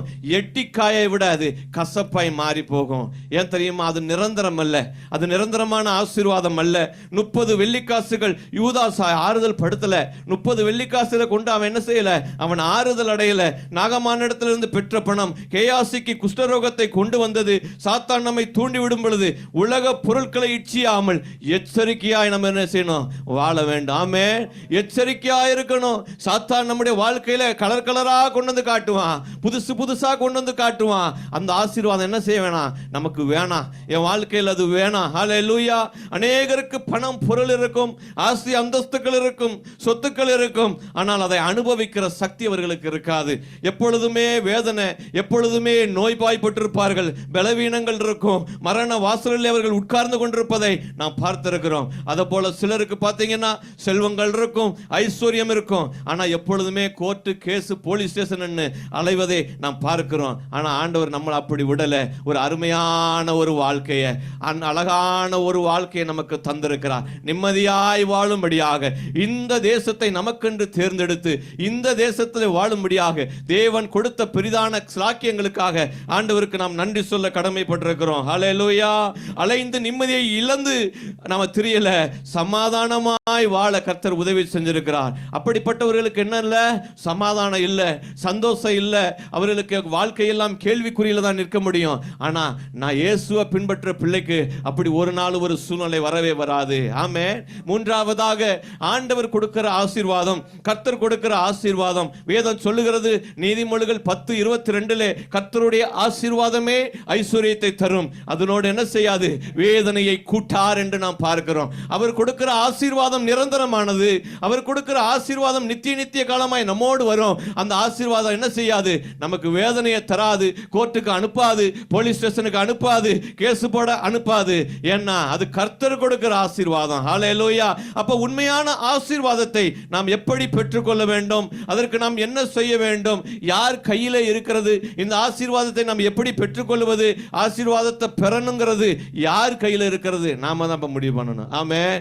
ஆண்டவர் ஆசீர்வாதத்தை கொடுத்தாச்சு, பரலோக பொக்கிஷத்தை திறந்து வச்சாச்சு. ஆனால் ஆண்டவரிடத்திலிருந்து எப்படி பெற வேண்டும், அதை எப்படி எடுத்துக்கொள்ள வேண்டும் என்பதை என்ன செய்யணும்? நாம தான் செய்யணும். ஆமே. ஒரு குழந்தை இருக்கிறது, ஒரு அழகான ஒரு லட்டு அங்கே வைக்கப்பட்டிருக்கிறது. அந்த குழந்தை அதை பார்க்கும் பொழுது அதற்கு பிடித்திருக்கிறது. அது போய் என்ன செய்யும்? தானா போய் எடுத்துக்கணும். அதை போய் எடுத்துக்கலாம். அதை போல தான் நீங்களும் நானும் அப்பாவிடத்தில் நம்ம போய் என்ன செய்யணும்? பெற்றுக்கொள்ள வேண்டும். ஹல்லேலூயா, ஹல்லேலூயா. அதுதான் நம்முடைய ஆண்டவர். அவர்தான் வல்லமை மிகுந்தவர், அவர்தான் பெரிய ஆண்டவராக இருக்கிறார். நம்முடைய வாழ்க்கையிலே பெரிய கண்மலையானவர். ஹல்லேலூயா. அவரை போல நல்லவர் ஒருவருமே இல்லை. முதலாவதாக நாம் என்ன செய்ய வேண்டும்? ஆசீர்வாதத்தை பெறணும்னா நாம செய்ய வேண்டிய முதல் காரியம் உண்மையுள்ளவர்களாக இருக்க வேண்டும். இதை குறித்து நிறைய காரியத்தை நமக்கு பாஸ்டர் அன்னைக்கு போன வாரத்திலையும் முன்னாடியும் நமக்கு நிறைய காரியத்தை சொல்லி கொடுத்துட்டாங்க. உண்மையா இருக்க வேண்டும். முதல்ல உண்மையாய் நாம் வாழ வேண்டும். இதை குறித்து நம்ம நிறைய பேச வேண்டிய அவசியம் இல்லை. உண்மையாய் வாழ வேண்டும். ஆமே. ஆண்டவருக்கு அது பிடித்தமான ஒன்று, ஆண்டவருக்கு அது உகந்த காரியம். ஹல்லேலூயா. உண்மையுள்ள மனுஷன் பரிபூர்ண ஆசீர்வாதங்களை பெறுவான் என்ற அந்த வாக்குத்தத்தத்தை நாம பார்த்தோம். ஆமே. இன்றைக்கு உண்மையுள்ள நிலையை நோக்கி நாம் என்ன செய்யறதில்லை? ஓடுறதில்லை. நம்முடைய ஜனங்கள் அப்படி இருப்பதில்லை. அதிகாரிகள் ஆளுநர்கள் என்ன செய்யறாங்க? உண்மையை நோக்கி நடக்கிறது இல்லை. சிறிய காரியத்திலையும் பார்த்தீங்கன்னா இன்னைக்கு தமிழ்நாட்டில் உண்மை இல்லை. உண்மை இல்லாத காரியங்கள், குழப்பங்கள் சுற்றி திரிகிறதை நாம் பார்க்கிறோம். ஆமே. பஸ்ல பார்த்தீங்கன்னா அந்த காலங்களில் சின்ன பிள்ளைங்களை கூட்டிட்டு போவாங்க. அந்த பிள்ளைங்களுக்கு 12 வயசுக்கு கீழே இருக்கும், மேலே இருக்கும். ஆனால் என்ன செய்வாங்க? இந்த பிள்ளைக்கு 12 வயசு கீழே தான் இருக்குன்னு சொல்லி என்ன செய்வாங்க? அரை டிக்கெட் போடுவாங்க. ஏன்னா அரை டிக்கெட் போட்டால் ஒரு பாதி காசு கம்மியாகுமே சொல்லி அதில் என்ன செய்வாங்க? அந்த காசை குறைப்பதற்காக அப்படி செய்வாங்க. எனக்கு ஒரு ஞாபகம் இருக்கிறது. எங்க அப்பா ஒரு டெப்டேஷனுக்காக போயிருந்தார். வேற ஒரு மாவட்டத்துக்கு அவரை மாற்றிருந்தாங்க. அப்போ அவர் போகும்போது அந்த பஸ்ல டெய்லி போய் வரணும். ரொம்ப நாளாக இங்கே லோக்கலே வேலை பார்த்தாச்சு. முதல்ல வேற இடத்துக்கு போறாரு. போகும்போது அவருக்கு என்ன செய்யல, அந்த பஸ் டிக்கெட் எடுக்கிற அந்த ஞாபகம் இல்லை, மறந்துட்டார். ஏதோ ஒரு நினைவில் படுத்து தூங்கியாச்சு, அப்படியே போய் இறங்கியாச்சு, யாரும் கேட்கல. அடுத்த நாள் வரும்போது பார்த்தா அந்த பாக்கெட்டில் அதே பணம் அப்படி இருக்கு. ஐயோ நம்ம டிக்கெட் எடுக்கலையே அப்படின்னு சொல்லி அந்த கண்டக்டர்கிட்ட 2 டிக்கெட் வாங்குறாரு. அப்போ அவர் எங்களுக்கு தெரிஞ்ச கண்டக்டர் தான், பக்கத்தில் இருக்கிறவர் தான். அவர் சொன்னாராம், நீங்கள் மட்டும்தானே சார் வந்திருக்கீங்க, எதுக்கு 2 டிக்கெட் எடுக்கிறீங்க, உங்களுக்கு ஒரு டிக்கெட் தானே, இன்னொரு ஆள் யாரு அப்படின்னு கேட்டுக்கு அவர் சொன்னாராம், எனக்கு தான் அந்த டிக்கெட்டும், நேற்று நான் எடுக்கல, அதனால எனக்கு சேர்த்து நான் எடுத்துறேன், தப்பா எடுத்துக்கிறாதீங்க அப்படின்னு சொல்லி அதை டிக்கெட் வாங்கினதை எங்க அப்பா வந்து சொன்னார். அப்ப மக்களிடம் உண்மை இருக்க வேண்டும். எங்கும் பொய், பித்தலாட்டம், மாயமாலங்கள் நமக்கு வேண்டாம். பொய்யை எவ்வளவு குறைக்க முடியுமோ என்ன செய்யணும், நம்முடைய வாழ்க்கையில குறைத்து விட வேண்டும். அல்குவேர்ல வரும்போதே என்ன சொல்றது, வாதிக்க பேர் வந்துட்டேன்னு சொல்றது, அப்படி அல்ல. அதை சொன்னா, தப்பா சொன்னா என்ன ஆக போகுது, யாராவது தலையை எடுத்துருவாங்களா? ஒண்ணுமே இல்ல. வாதிக்க பேர்ல இருந்தா வாதிக்க பேர்ல தான் இருக்கேன், அல்குவேர்ல இருந்தா அல்குவேர்ல தான் இருக்கேன். ஆமே, உண்மையுள்ள மனுஷன் பரிபூர்ண ஆசீர்வாதங்களை பெறுவான் என்று வேதம் சொல்லுகிறது. சங்கீதம் 12:1 சொல்லுகிறது, ரட்சியும் கர்த்தாவே, பக்தியுள்ளவன் அற்றுப்போகிறான், உண்மையுள்ளவன் அற்றுப்போகிறான், உண்மையுள்ளவர்கள் மனுபுத்திரரில் குறைந்திருக்கிறார்கள் என்று வேதம் சொல்லுகிறது. கர்த்தர் எப்பொழுது நம்முடைய உள்ளத்துல உண்மையாயிருக்க அவர் விரும்புகிறார். ஆமே, நம்முடைய வாழ்க்கையிலே நமக்கு உண்மை இருந்துச்சுன்னா நம்முடைய வாழ்க்கை படிப்படியாய் உயர்வதை நாம் பார்க்க முடியும். சங்கீதம் 51:6 சங்கீதக்காரர் எழுதுகிறார், இதோ உள்ளத்தில் உண்மை இருக்க விரும்புகிறீர், அந்த கரணத்தில் ஞானத்தை எனக்கு தெரியப்படுத்துவீர் என்று சங்கீதக்காரர் எழுதுகிறார். கர்த்தர் ஆபிரகாமை ஆசீர்வதித்ததற்கு காரணம் என்ன தெரியுமா? அவருடைய உள்ளத்தில் இருந்த உண்மை. நான் கொஞ்சத்தில் உண்மையுள்ளவர்களாக இருந்தா அநேகத்திற்கு அதிபதியாய் வைப்பார். ஆமென் சொல்லுங்களேன். கொஞ்சத்தில் உண்மையுள்ளவர்களாய் இருந்தால் அநேகத்திற்கு அதிபதியாய் நம்மை வைப்பார். இந்த உலகத்தின் ஓட்டத்திற்கு பின்பு நல்லது, உத்தமும் உண்மையுள்ள ஊழியக்காரனே என்று தட்டி கொடுத்து பரலோகத்தில் அவர் சேர்த்துக் கொள்வார். ஹல்லேலூயா. அருமையான காலஞ்சென்ற D.L. மோடி என்ற கொஞ்சம் ஒரு ஊழியக்காரர் கொஞ்சத்திலே உண்மையுள்ளவராய் அவர் திகழ்ந்தார் என்று அவருடைய சாட்சி புத்தகத்திலே நான் பார்த்தேன். அவருடைய முதல் ஊழியம் சண்டே கிளாஸுக்கு பிள்ளைகளை கூட்டி வந்து சேர்ப்பதுதான் அவருடைய முதல் ஊழியம். அவர் அதில் உண்மையாய் இருந்தார், உண்மையாய் ஆண்டவருக்குரிய காரியத்திலே அவர் செய்தார், அதை தவறாமல் செய்து வந்தார். கடைசியில் அவருடைய உண்மையை கண்ட ஆண்டவர் உலகம் முழுவதும் உள்ள சுவிசேஷகர்களே ஒரு சிறந்த சுவிசேஷகனாய் ஆண்டவர் அவரை உயர்த்தினார் என்பதை பார்க்கிறோம். ஹல்லேலூயா. மோசேயின் உண்மையை கர்த்தர் கவனித்துக் கொண்டே வந்தார். மனம் திறந்து என் வீட்டிலே எங்கும் அவன் உண்மையுள்ளவன் என்று அவர் சாட்சி கொடுக்கிறதை நாம் மோசேயை குறித்து பார்க்கிறோம். எல்லோருடைய உண்மையை பார்க்கிலும் இயேசு கிறிஸ்துவினுடைய உண்மை நம்மை மகிழ்விக்கிறதா இருக்கிறது. ஆண்டவருடைய உண்மை நம்மை சந்தோஷப்படுத்துகிறது. அவருடைய வாக்குத்தத்தங்கள் எல்லாம் ஆம் என்றும் ஆமேன் என்றும் அது விளங்கும்படி உண்மையுள்ளது. அவர் பொய் உரையாத, வாக்கு மாறாத தேவன், முற்றிலும் உண்மையுள்ளவராயிருந்தார். அவரை போல உண்மையுள்ளவர் ஒருவர் இந்த பூமியிலே இல்லை. ஆமென். உங்களை என்னை அழைத்த தேவன் அவர் உண்மையுள்ள தேவன். ஹல்லேலூயா. உங்களையும் என்னையும் அழைத்தவர் அவர் உண்மையுள்ளவர், வாக்குத்தத்தம் பண்ணினவர் உண்மையுள்ளவர், உங்களை முற்றும் முடிய வழிநடத்துதலே அவர் உண்மையுள்ளவராயிருக்கிறார். ஹல்லேலூயா. அவர் தான் முதலும் முடிவும். உங்களை முற்றும் முதல் முடிய வழி நடத்துவதில் உண்மையுள்ளவர். கரம் பிடித்தவர் பிடித்தது தான் கடைசி மட்டும் நம்மை நடத்தி சொல்லுவார். ஹல்லேலூயா. நீங்களும் நானும் ஒருவேளை ஃபெய்த்ஃபுல்லா இல்லாம இருக்கலாம், ஆனா ஆண்டவர் நமக்கு என்ன இருக்கு, எப்படி இருக்கிறாரு? ரொம்ப ஃபெய்த்ஃபுல்லா இருக்கிறார். ஆமென். ஹல்லேலூயா. அவர் ரொம்ப ஃபெய்த்ஃபுல்லா இருக்கிறார். அவர் சொன்ன வார்த்தையை மாற்றி பேசுவதில்லை, அவர் சொன்ன வார்த்தையில அப்படியே அவர் செய்து முடிக்கிறவராய் இருக்கிறார். ஆமென். இரண்டாவது, நாம் என்ன செய்ய வேண்டும்? நம்முடைய ஆண்டவருடைய ஆசீர்வாதத்துடைய ரகசியத்தை பெற்றுக்கொள்ள வேண்டும் என்றால் நாம் எடுக்க வேண்டிய இரண்டாவது காரியம் நீதிமானாய் இருக்க வேண்டும். ஆமென். இரண்டாவது நீதிமானாய் வாழ வேண்டும். நீதிமொழிகளின் புஸ்தகம் 10ஆம் அதிகாரம் 6ஆம் வசனத்தை வாசிக்க கேட்போம்.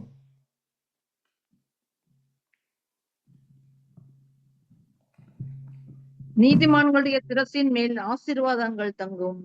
ஆமென். நீதிமான்களுடைய சிரசின் மேலே ஆசீர்வாதம் தங்குமா? ஆமென். நீதிமான்களுடைய தலை மேலே ஆசீர்வாதம் தங்கும். நீதிமானுடைய சிரசின் மேலே ஆசீர்வாதம் தங்கும். சங்கீதம் 92:12 இப்படி சொல்லுகிறது, நீதிமான் பனையை போல செழித்து லீபனோனில் கேதுருவை போல அவன் வளருவான். ஆமென். அல்லேலூயா. இந்த பனைமரத்தை குறித்து நான் முன்னாடி ஒரு கதை சொல்லியிருக்கிறேன். அந்த பனைமரத்தை குறித்து சொல்லணும்னா ஊர்ல இருக்கிறவங்களுக்கு நல்லா தெரியும்.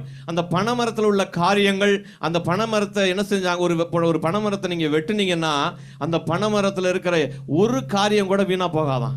ஒரு காரியம் கூட வேஸ்டா போகாதான். அந்த பனையில இருக்கிற அத்தனையும் உங்களுக்கு உபயோகப்படும். அதனாலதான் ஆண்டவர் சொல்றாரு, நீ வேஸ்டா இருக்காதப்பா, நீதிமான் பனைய போல செழித்து வளருவான். ஆமே, பனைய போல செழித்து லீபனோன்ல கேதுருவை போல வளருவான் என்று வேதம் சொல்லுகிறது. நம்ம நீதிமான் என்றால் யார் என்று முன்னாடி நமக்கு பாஸ்டர் தடவை எடுத்திருக்காங்க முன்னாடி. அப்ப நீதிமான் என்றால் யார்? வேதம் சொல்லுது, கர்த்தருக்கு பயந்து அவருடைய வழிகளில் உத்தமமாய் நடக்கிறவனே நீதிமான். எப்பொழுதும் நீதியை விரும்புகிறவன் நீதிமான், நீதியின்படி நடக்கிறவன் நீதிமான், மனசாட்சிக்கு விரோதமல்லாமல் மற்றவர்களுக்கு நன்மை செய்கிறவன் நீதிமான். அல்லேலூயா, அல்லேலூயா.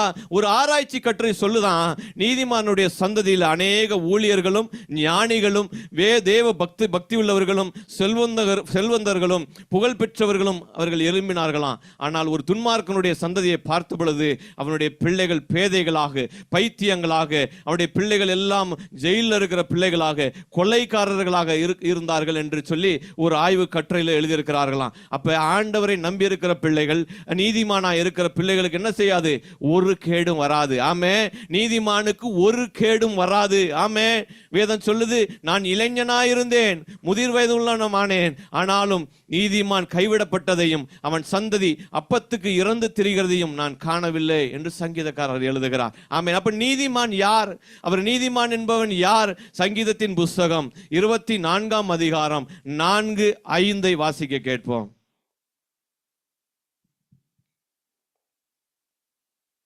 கைகளில் சுத்தமுள்ளவனும் இருதயத்தில் மாசில்லாதவனுமாய் இருந்து தன் ஆத்துமாவை மாயைக்கு ஒப்புக்கொடாமலும் கபடாய் ஆணையிடாமலும் இருக்கிறவனே, அவன் கர்த்தரால் ஆசீர்வாதத்தையும் தன் இரட்சிப்பின் தேவனால் நீதியையும் பெறுவான். ஆமென். கைகளில் சுத்தம் உள்ளவன். ஆமென். நம்ம எந்த காரியத்தை செஞ்சாலும் அதுல சுத்தம் இருக்கணும், ஆண்டவருக்கு பிரியமா இருக்கணும். ஆண்டவருக்கு பிரியமில்லாத காரியம் நமக்கு வேணவே வேணாம். ஆண்டவர் கொடுக்கிற ஆசீர்வாதம் வேணும்னா இதெல்லாம் விட்டாகணும். நம்முடைய கைகள் சுத்தமுள்ள இருதயம் சுத்தமா இருக்கணும். இப்படி ஒவ்வொரு காரியத்தையும் சொல்லப்பட்டிருக்கிறது. அவர்கள் தான் நீதிமான் என்று சொல்லப்பட்டிருக்கிறது. முதல்ல வேதத்திலே முதல் நீதிமானை குறித்து நாம் பார்க்கிறோம். யார் அந்த முதல் நீதிமான்? அந்த முதல் நீதிமான் யார் என்று பார்த்தா ஆபேல் தான் முதல் நீதிமான். எபிரேயர் 1:11-4 சொல்லுகிறது. எபிரேயர் 11:4 அதில் எழுதப்பட்டிருக்கிறது. வேதத்திலே முதல் நீதிமான் என்று சாட்சி பெற்றது ஆபேல். இன்றைக்கும் அந்த நீதிமானுடைய சாட்சி நிலைத்திருக்கிறது.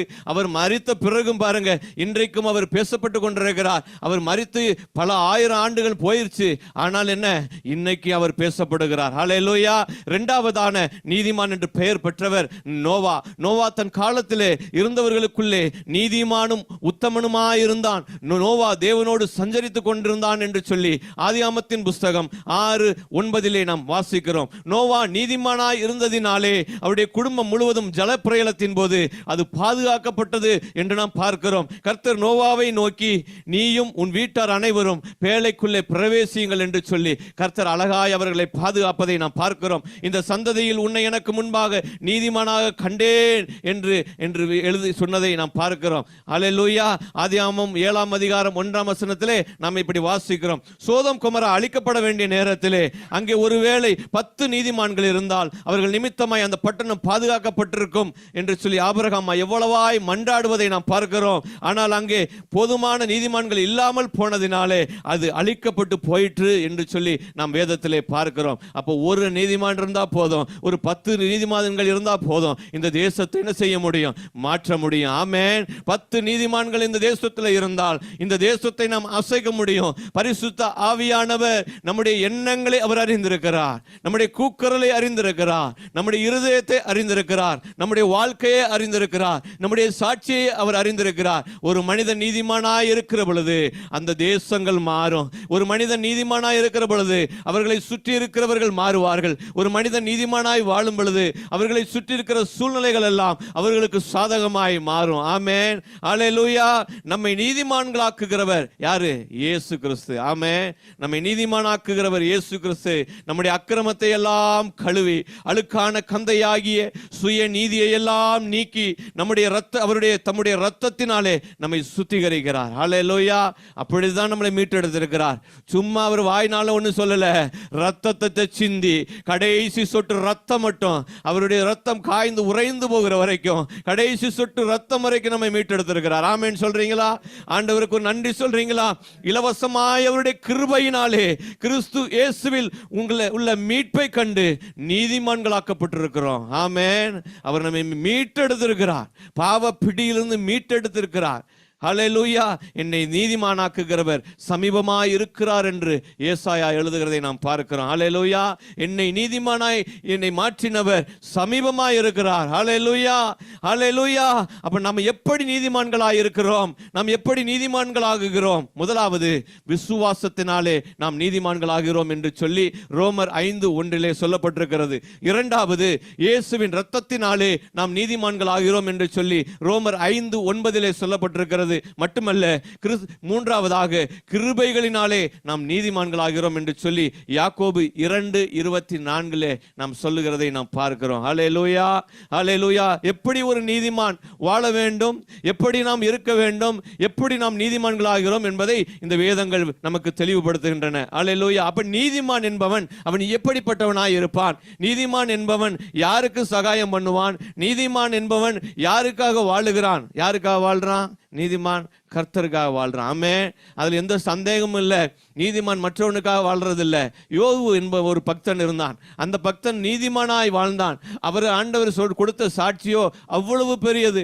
அவ்வளவு பெரிய சாட்சி ஆண்டவர் யாருக்கு சொன்னாரான்னு தெரியல. அவ்வளவு ஆண்டவர் உத்தமனும் சன்மார்க்கனுமாய் வாழ்ந்தவன். எல்லா ஆஸ்தி அந்தஸ்துகளையும் அவன் விட்டான்.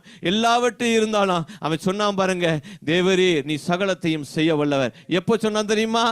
அந்த ரெட்டிப்பான நன்மையை தந்த பிறகு அவன் சொல்லல. ஒண்ணுமே இல்ல கையில, எல்லாம் போச்சு. ஆனா அப்பையும் சொல்றான், தேவரே நீர் சகலத்தையும் செய்ய வல்லவர், நீர் செய்ய நினைத்த காரியம் தடைபடாது. ஆமென். அவன் தான் நீதிமான். ஹல்லேலூயா. அப்ப நீதிமான் என்கிறவன் எப்படிப்பட்டவனாய் இருப்பான்? அவன் பொய் பேச்சை அவன் வெறுக்கிறவனாய் இருப்பான். நீதிமொழிகள் 13:5 இப்படி சொல்லப்பட்டிருக்கிறது. இரண்டாவது, நீதிமான்களுடைய நினைவு நியாயமானதாய் இருக்குமா? ஆமென், ஆமென். அப்ப அநீதிக்கு என்ன செய்ய மாட்டான்? அவன் துணை போக மாட்டான். நீதிக்கு தான் அவன் துணை போவான். எப்படிப்பட்ட சூழ்நிலை வந்தாலும் அவன் நீதிக்கு தான் நிற்பான். ஆமென். நீதிமொழிகள் 12:5 இப்படி சொல்லப்பட்டிருக்கிறது. மூன்றாவதாக, நீதிமான்களுடைய மனம் பிரதியுத்தரம் சொல்ல யோசிக்கும். ஆமென், ஆமென். நீதிமான்களுடைய உதடுகள் பிரியமானவைகளை பேச அறியும். ஆமென். ஆண்டவருக்கு பிரியமுள்ள பாத்திரங்களாக வாழணும்னா, ஆண்டவருக்காக நம்ம வாழணும்னா என்ன செய்யணும்? நம்ம நீதிமான்களாய் மாற வேண்டியது நமக்கு அவசியமாய் காணப்படுகிறது. வேதம் நீதிமான்களுக்கு என்னென்ன குணாதிசயங்கள் உண்டு என்று சொல்லுகிறதோ அத்தனையும் நம்முடைய வாழ்க்கையிலே நாம் அனுபவித்து படுத்தி ஆசீர்வாதங்களை நாம் பெற்றுக்கொள்ள வேண்டும். ஆமென். வேதம் என்னென்ன காரியத்தை நமக்கு எழுதி வைத்திருக்கிறதோ, நீதிமானை குறித்து எழுதியிருக்கிறதோ, அதை எல்லாத்தையும் நம்முடைய வாழ்க்கையிலே அசை போடுகிற பொழுது, அதை அபியாசப்படுத்துகிற பொழுது தேவன் நம்மை நீதிமானாக்க வல்லவராயிருக்கிறார். ஆமென். நான் எனக்கு எதுவுமே தெரியாது, நான் வேதத்தை படிக்க மாட்டேன், நான் நீதிமானா வாழ விரும்புறேன்னா ஒன்றும் நடக்காது. ஆமென். ஆண்டவருடைய வார்த்தை சொல்லுது, அதை என்ன செய்யணும்? நம்ம படிக்க பழகி கொள்ள வேண்டும். அதை அசை போடணும். படிக்க படிக்க படிக்க என்ன செய்யறோம்? நம்ம நீதிமானாய் மாறுகிறோம். கிருபையினாலே என்ன செய்யறோம்? ரட்சிக்கப்பட்டிருக்கிறோம். நம்ம என்ன செய்யறோம்? எல்லா காரியத்தை என்ன செஞ்சிருக்கிறார்? நமக்காக ஈவாய் தந்திருக்கிறார். ஆமென், ஆமென். மூன்றாவதாக, நம்ம நீதிமானாய் ஃபர்ஸ்ட் என்ன செஞ்சோம்? உண்மையா இருக்கணும். இரண்டாவது, நீதிமானாய் வாழணும். நம்ம ஆசீர்வாதத்துடைய ரகசியத்தின் மூன்றாவது காரியம் என்ன செய்யணும் தெரியுமா? இரக்கம் உள்ளவர்களாய் நாம் இருக்க வேண்டும். ஆமென். இரக்கம் உள்ளவர்களாய் இருக்க வேண்டும். நமக்கு நிறைய வீடு இருக்கு, ஆஸ்திகள் இருக்கு, அந்தஸ்து இருக்கு, எல்லாம் ஆண்டவர் கொடுத்ததான். ஆமென். ஆண்டவர் இன்னும் கொடுத்துட்டு தான் இருக்காரு. எதுலையுமே அதுல எந்த டவுட்டும் இல்லை. இன்னைக்கும் ஆண்டவர் கொடுத்துட்டு தான் இருக்கார். எல்லா காரியத்தையும் ஆண்டவர் கொடுப்பார். ஆனா கொடுக்கிறது எனக்கு, என் பிள்ளைக்கு, என் உறவுகளுக்கு அப்படி அல்ல. ஆமென். வேதம் சொல்லுது, கருணை கண்ணன் ஆசீர்வதிக்கப்படுவான், அவன் தன் ஆகாரத்தில் தரித்திரனுக்கு கொடுக்கிறான். ஆமென். அந்த ஏழை என்ன செய்யும்? வீடு இல்லாதவன் வீடு இல்லாம இன்னும் வீடு இல்லாம தான் இருக்கான். ரோட்ல படுத்திருக்கிறவன் இன்னும் ரோட்ல படுத்து தான் இருக்கான். அவன் என்ன செய்வான்? எங்க போவான்? நீதிமொழிகள் 22:9 சொல்லுகிறது, கருணை கண்ணன் ஆசீர்வதிக்கப்படுவான், அவன் தன் ஆகாரத்தில் தரித்திரனுக்கு கொடுக்கிறான். ஆமென். கருணை கண்ணனாய் வாழணும்னு ஆண்டவர் சொல்றார். ஆமென். இரக்கம் உள்ளவனாய் வாழுப்பான்னு சொல்றாரு. ஒருத்தன் கஷ்டப்பட்டு இருக்கிறான், துன்பப்பட்டு இருக்கான், சாப்பாட்டுக்கே வழி இல்லாம இருக்கான், பார்த்துட்டு போகாதப்பா. ஏழைக்கு இறங்குகிறவன் கர்த்தருக்கு கடன் கொடுக்கிறான். ஆமென், ஆமென். ஏழைக்கு இறங்குகிறவன் கர்த்தருக்கு கடன் கொடுக்கிறான். அவன் கொடுத்ததை அவர் திரும்ப கொடுக்கிறார். ஹல்லேலூயா. அவன் கொடுத்ததை என்ன செய்யறாரு? அவர் திரும்ப கொடுக்கிறாரு. அவர் கடனாளி அல்ல. நம்ம எப்படி செய்யறோம்னு அவர் பார்க்க விரும்புறாரு. ஆனா உங்களுக்கு என்ன செய்யறாரு? பல மடங்கு திருப்பி கொடுத்துருவார். ஆமென். இரக்கமுள்ளவர்கள் பாக்கியவான்கள், அவர்கள் இரக்கம் பெறுவார்கள் என்று வேதம் சொல்லுகிறது. நம்ம இரக்கப்பட வேண்டியது அவசியம். இரக்கம் பணத்தை கொடுத்து கையில இருக்கிறத கொடுக்கறது மாத்திரம் இல்ல, உங்களால எதுவுமே கொடுக்க முடியலன்னு என்ன செய்யலாம்? அவனுக்காக ஜெபிக்கலாம். ஆமென். அவனுக்காக பாரப்படலாம். அவனுக்காக ஆண்டவரே அவனுடைய நிலைமையை நீங்க மாற்றுங்கன்னு சொல்லுகிற வேளையிலே கர்த்தர் இறங்க வல்லவராய் இருக்கிறார். ஹல்லேலூயா. நம்முடைய ஆண்டவர் இரக்கமுள்ளவர். அவர் நமக்கு ஒரு மாதிரியை காண்பித்து தான் போயிருக்கிறார். அவர் சும்மா போகல. அவர் இரக்கமுள்ளவர். அவர் மனதுருக்கத்தின் தெய்வம். அவர் மனதுருக்கமுள்ளவர். அவர் அற்புதங்களை செய்யும் பொழுதெல்லாம் மனதுருகி அற்புதங்களை அவர் செய்தார் என்று பார்க்கிறோம். அற்புதம் செய்யும் போது அவர் என்ன செஞ்சாரு? மனதுருகினார் முதல்ல. ஆமென். ஆகவே அவர் இரக்கமுள்ளவர்களை பார்க்கும் பொழுது அவர்களை ஆசீர்வதிக்கிறார். ஹல்லேலூயா. நீங்களும் நானும் இரக்கமுள்ளவர்களாய் மாறும் பொழுது அவர் ஆசீர்வதிக்க வல்லவராய் இருக்கிறார். ஏழையின் சிரிப்பில் யார சொல்றாங்க? இறைவனை காண்போம் என்று யார் சொல்றா? அரசியல்வாதிகள் சொல்வதை நாம் பார்க்கிறோம். ஏழையின் சிரிப்பில் இறைவனை காண்போம் என்று அவர்கள் சொல்லுகிறார்கள். காரணம், திக்கற்றவர்கள் ஏழைகளுக்கு இரக்கம் காட்டும் பொழுது அது கர்த்தருடைய உள்ளத்தை அது சந்தோஷப்படுத்துகிறது. கர்த்தருடைய உள்ளத்தை அது மகிழ்விக்கிறது. ஹல்லேலூயா. அருமையான காலஞ்சென்ற மார்ட்டின் லூத்தர் அவர் சொல்லுகிறார், ஈஸ்டர் பண்டிகை ஆராதனைக்கு சென்று திரும்பிய போது வெளியில் ஒரு பிச்சைக்காரர் பிச்சை எடுத்துக்கொண்டு அவருக்கு குளிரிலே நடுங்கி கொண்டிருப்பதை அவர் பார்க்கிறார். அவர் பார்த்த உடனே அவர் மேல போட்டிருந்த அந்த கோட்டை எடுத்து அவர் மேல அவர் மூடி அவர் போத்தினார். அவர் மேல அன்று இரவில் அவர் கண்ட தரிசனத்துல இயேசு கிறிஸ்து தாமே அந்த கோட்டை அணிந்திருப்பதை அவர் பார்த்தாராம். ஆமே. அந்த கோட்டை இயேசு அவர் மேல போட்டிருக்கிறத அவர் பார்த்தாராம். அப்படி ஒரு காரியத்தை அவர் பார்த்தாராம். இந்த சிறியரில் ஒருவனுக்கு நீங்கள் எதை செய்தீர்களோ அதை எனக்கே செய்தீர்கள் என்று இயேசு கிறிஸ்து சொல்றார். ஆமே. ஆமே. ஏழைக்கு இறங்குகிறவன் கர்த்தருக்கு கடன் கொடுக்கிறான். நன்மை செய்யும்படி உனக்கு திராணி இருக்கும் போது அதை செய்யத்தக்கவர்களுக்கு செய்யாமல் இராதே என்று வேதம் சொல்லுகிறது. ஆமே. ஆமே. ஒரு காரியம் எனக்கு ஞாபகம் வருகிறது. ஒரு நாள் நான் சென்னைக்கு போயிருந்தேன். அப்போ பாஸ்டர் என்னை கூட்டிட்டு வெளியில போனாரு. அப்போ போகும்போது சொன்னார், இந்த குழிப்பணியாரம் இருக்கு பார்த்தீங்களா, அது அவருக்கு ரொம்ப பிடிக்கும். அப்போ அவர் அதை சாப்பிட்டுட்டு அவர் சொன்னார், உனக்கு ஸ்வீட்டு வேணாலும் வாங்கிக்கன்னு சொன்னார். நான் ஸ்வீட்டு சாப்பிட்டு நிறைய ஆர்டர் பண்ணிட்டோம், சாப்பிட்டோம். அதில் 4-5 மிச்சம் இருந்தது. அப்போ அவர் சொன்னார், நம்ம கிளம்பி போயிடுவோன்னு சொல்லும்போது அவர் சொன்னார், அது தூக்கி போட்டுறாதப்பா, அவர் கவர் எடுத்து வாங்கிட்டு வாடினார். நான் அந்த கவரில் வாங்கிட்டு வந்தேன். நான் தான் வண்டி ஓட்டிட்டு வந்தேன். வரும்போது அவர் இறங்கி டக்குன்னு நிப்பாட்ட சொன்னார். ரோட்டில் இருந்த ஒரு மனுஷனை பார்த்துட்டு அவனுக்கிட்ட கொண்டு போய் அதை கொடுத்து ஒரு 10 ரூபா காசையும் கொடுத்து ஏசு ரொம்ப நல்லவர்னு சொல்லிட்டு வந்தார். ஆமென். ஆமென். அதுதான் ஆண்டவருடைய அன்பு. ஆண்டவருடைய அன்பு இல்லை. நம்ம எத்தனையோ பேரை பார்ப்போம், ரோட்ல எத்தனையோ பிச்சைக்காரர்கள் பிச்சை எடுப்பதை பார்ப்போம். நம்முடைய கண்கள் அவர்களை பார்க்கும். ஆனால் ஒருவேளை நம்மளை தேடி வந்த ஒருவேளை காசு கொடுப்போம். ஆனால் அவனை தேடி நம்ம போக மாட்டோம். இல்லை, ஆண்டவர் அப்படி நம்மளை சொல்லலை. செய்ய திராணி இருக்கும் பொழுது அவனுக்கு நான் செய்ய வேண்டும். ஆமே. ஆமே. நன்மை செய்யும்படி உனக்கு திராணி இருக்கும் போது அதை செய்ய தக்கவர்களுக்கு செய்யாமல் இராதே என்று வேதம் சொல்லுகிறது. இரக்கம் உள்ளவர்களாய் நாம் வாழ வேண்டும். இரக்கத்தின் ஊற்றுகள் நம் உள்ளத்திலிருந்து தேவைகளை உள்ள மக்களுக்கு என்ன செய்யணும்? நாம செய்ய வேண்டும். யோபு பக்தனுடைய வாழ்க்கையிலே அவர் முன்னிலைமை பார்க்கிலும் பின்னிலைமை ஆசீர்வாதமாய் இருந்ததுக்கு காரணம் என்ன தெரியுமா? அவர் எளியவர்களுக்கு இறங்கியதும் ஒரு காரணம். ஆமே. ஏழை எளிய மக்களை அவன் பார்த்தான். ஏழை எளிய மக்களுக்கு அவன் உதவி செய்தான். ஹல்லேலூயா. முறையிடுகிற ஏழையையும் திக்கற்ற பிள்ளைகளையும் உதவியற்றவனையும் ரட்சித்தேன். கெட்டு போக இருந்தவனுடைய ஆசீர்வாதம் என்மேல் வந்தது. விதவையின் இருதயத்தை கெம்பீரிக்க பண்ணினேன். நான் எளியவர்களுக்கு தகப்பனாயிருந்து நான் அறியாத வழக்கை ஆராய்ந்து பார்த்தேன் என்று யோபு எழுதுகிறார். ஹல்லேலூயா. யோபு புஸ்தகத்தில் எழுதி இருக்கிறது. 29, 12, 13, 16 வசனங்களிலே நாம் இப்படி பார்க்கிறோம். ஆமென். நாம் ஆண்டவரை ருசி பார்த்தவர்கள், ஆண்டவரை கண்டவர்கள், தேவன் செய்த காரியங்களை அனுபவித்தவர்கள். ஆண்டவர் நம்முடைய வாழ்க்கையிலே நம்முடைய காரியங்களில் எல்லாவற்றிலும் நமக்கு ஆசீர்வதிக்க வேண்டும் என்றால் என்ன செய்யணும்? இறக்கப்பட வேண்டும். இறக்கப்பட வேண்டியது நம்முடைய கடமையா இருக்கிறது. மற்றவனை போல அல்ல, உலகத்தான போல அல்ல. அவன் இன்னைக்கு உலகத்தான் நம்மளை விட சூப்பரா இறக்கப்படுறான். உலகத்தான் நம்மளை விட அதிகமாக உதவி செய்கிறான். பார்த்துருக்கீங்களா?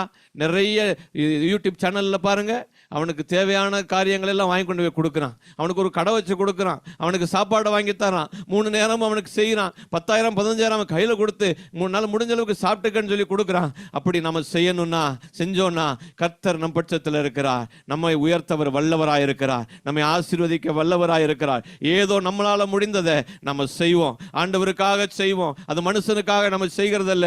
ஆண்டவர் எனக்கு சொல்லி கொடுத்திருக்கிறார், எனக்கு முன்மாதிரியை காண்பித்திருக்கிறார், அவனுக்கு மனதுருகும்படி சொல்லி இருக்கிறார், அவனுக்கு இரக்கம் படும்படி அவர் நமக்கு முன்மாதிரியை வைத்தபடினாலே நாம் அதை செய்ய நம்ம என்ன செய்யக்கூடாது, தயங்கக்கூடாது என்று சொல்லி நாம் பார்க்கிறோம். நான்காவதாக ஆண்டவர் கொடுக்கிற அந்த ஆசீர்வாதத்தினுடைய ரகசியத்தை நாம் பெற்றுக்கொள்ள வேண்டும் என்று பார்த்தா, நான்காவதாக கர்த்தருக்கு செவி கொடுக்க வேண்டும். ஆமென். இன்னைக்கு உலகத்தினுடைய காரியத்துக்கு நம்ம செவி கொடுக்கிறோம். அநேக டிவியில் சொல்ற நியூஸ் நமக்கு நல்லா தெரியுது, டிவியில் வர்ற பாட்டு படங்கள் எல்லாம் நமக்கு ஞாபகம் இருக்கிறது.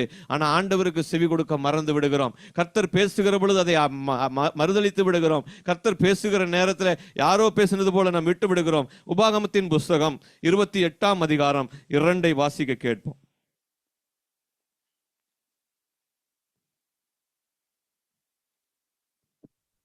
நீ உன் தேவனாகிய கர்த்தரின் சத்தத்துக்கு செவி கொடுக்கும் போது இப்பொழுது சொல்லப்படும் ஆசீர்வாதங்கள் எல்லாம் உன்மேல் வந்து உனக்கு பலிக்கும். ஆமென். நீ உன் தேவனாகிய கர்த்தரின் சத்தத்துக்கு செவி கொடுக்கும் போது இப்பொழுது சொல்லப்படும் ஆசீர்வாதங்கள் எல்லாம் நம்ம மேல என்ன செய்யுமா, பலிக்குமா. நம்ம மேல வந்து உட்காராது, பலிக்கும். யாரையாவது பார்த்துருக்கீங்களா இந்த சண்டை போடுறவங்கள? என் வார்த்தையில சொன்னா பழிச்சிரும் சொல்லி மிரட்டுவாங்க இல்லையா?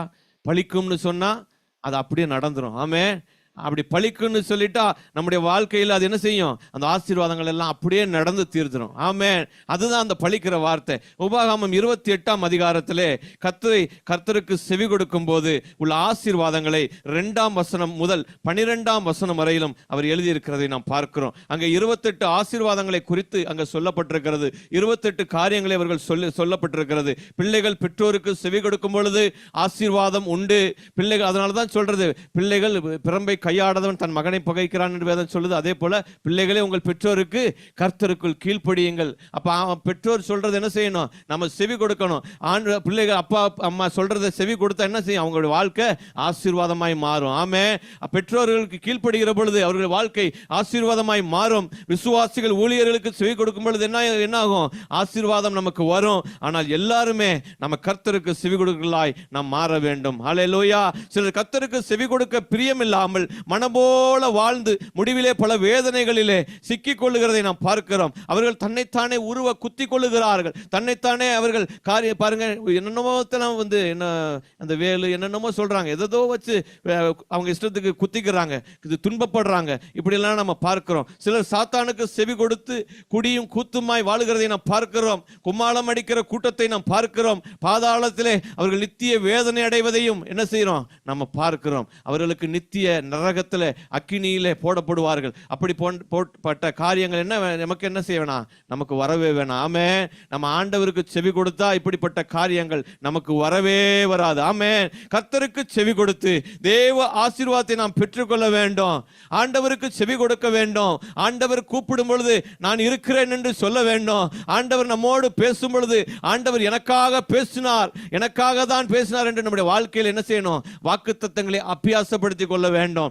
ஆதலால் பிள்ளைகளே, இப்பொழுது எனக்கு செவி கொடுங்கள், என் வாயின் வசனங்களை விட்டு நீங்காதிருங்கள் என்று கர்த்தர் சொல்லுகிறதை நீதிமொழிகள் 5:7 நாம் பார்க்கிறோம். கர்த்தர் இஸ்ரவேல் ஜனங்களை தம்முடைய சொந்த ஜனங்களாக தெரிந்து கொண்டார். ஆனால் கர்த்தருடைய வார்த்தைக்கு கீழ்ப்படியாமல் போன போது கர்த்தருடைய உள்ளம் உடைந்து போனது. சங்கீதக்காரன் 81:13 இப்படி எழுதுகிறார், என் ஜனம் எனக்கு செவி கொடுத்து இஸ்ரவேல் என் வழிகளில் நடந்தால் நலமாயிருக்கும் என்று அங்கலாய்த்தார் என்று எழுதுகிறார். ஆமே. தேவனுடைய அங்கலாய்ப்பு நம்ம மேல வரும் என்றால் நம்முடைய வாழ்க்கை எப்படி இருக்கும்? ஆண்டவர் நம்மை பார்த்து அங்கலாய்க்க கூடாது. ஆண்டவர் வருவதற்கு முன்பதாக அவர் போய் நம்மளுடைய பாதத்தை நம்ம பிடித்து கொள்ளணும். ஆண்டவர் சத்தத்தை கேட்கணும். அவரை நம்ம கஷ்டப்படுத்த வேண்டிய அவசியம் இல்லை, அவரை துன்பப்படுத்த வேண்டிய அவசியம் இல்லை. ஆண்டவர் நமக்காக மனதுருகிறவர் தான். ஆண்டவர் நமக்காக இறங்கி வர்றவர் தான், உண்மைதான். ஆனா ஆண்டவர் நம்ம தேடி வர்றதுக்கு முன்னாடி அவருடைய கரங்களை நம்ம பிடிச்சுக்கணும்.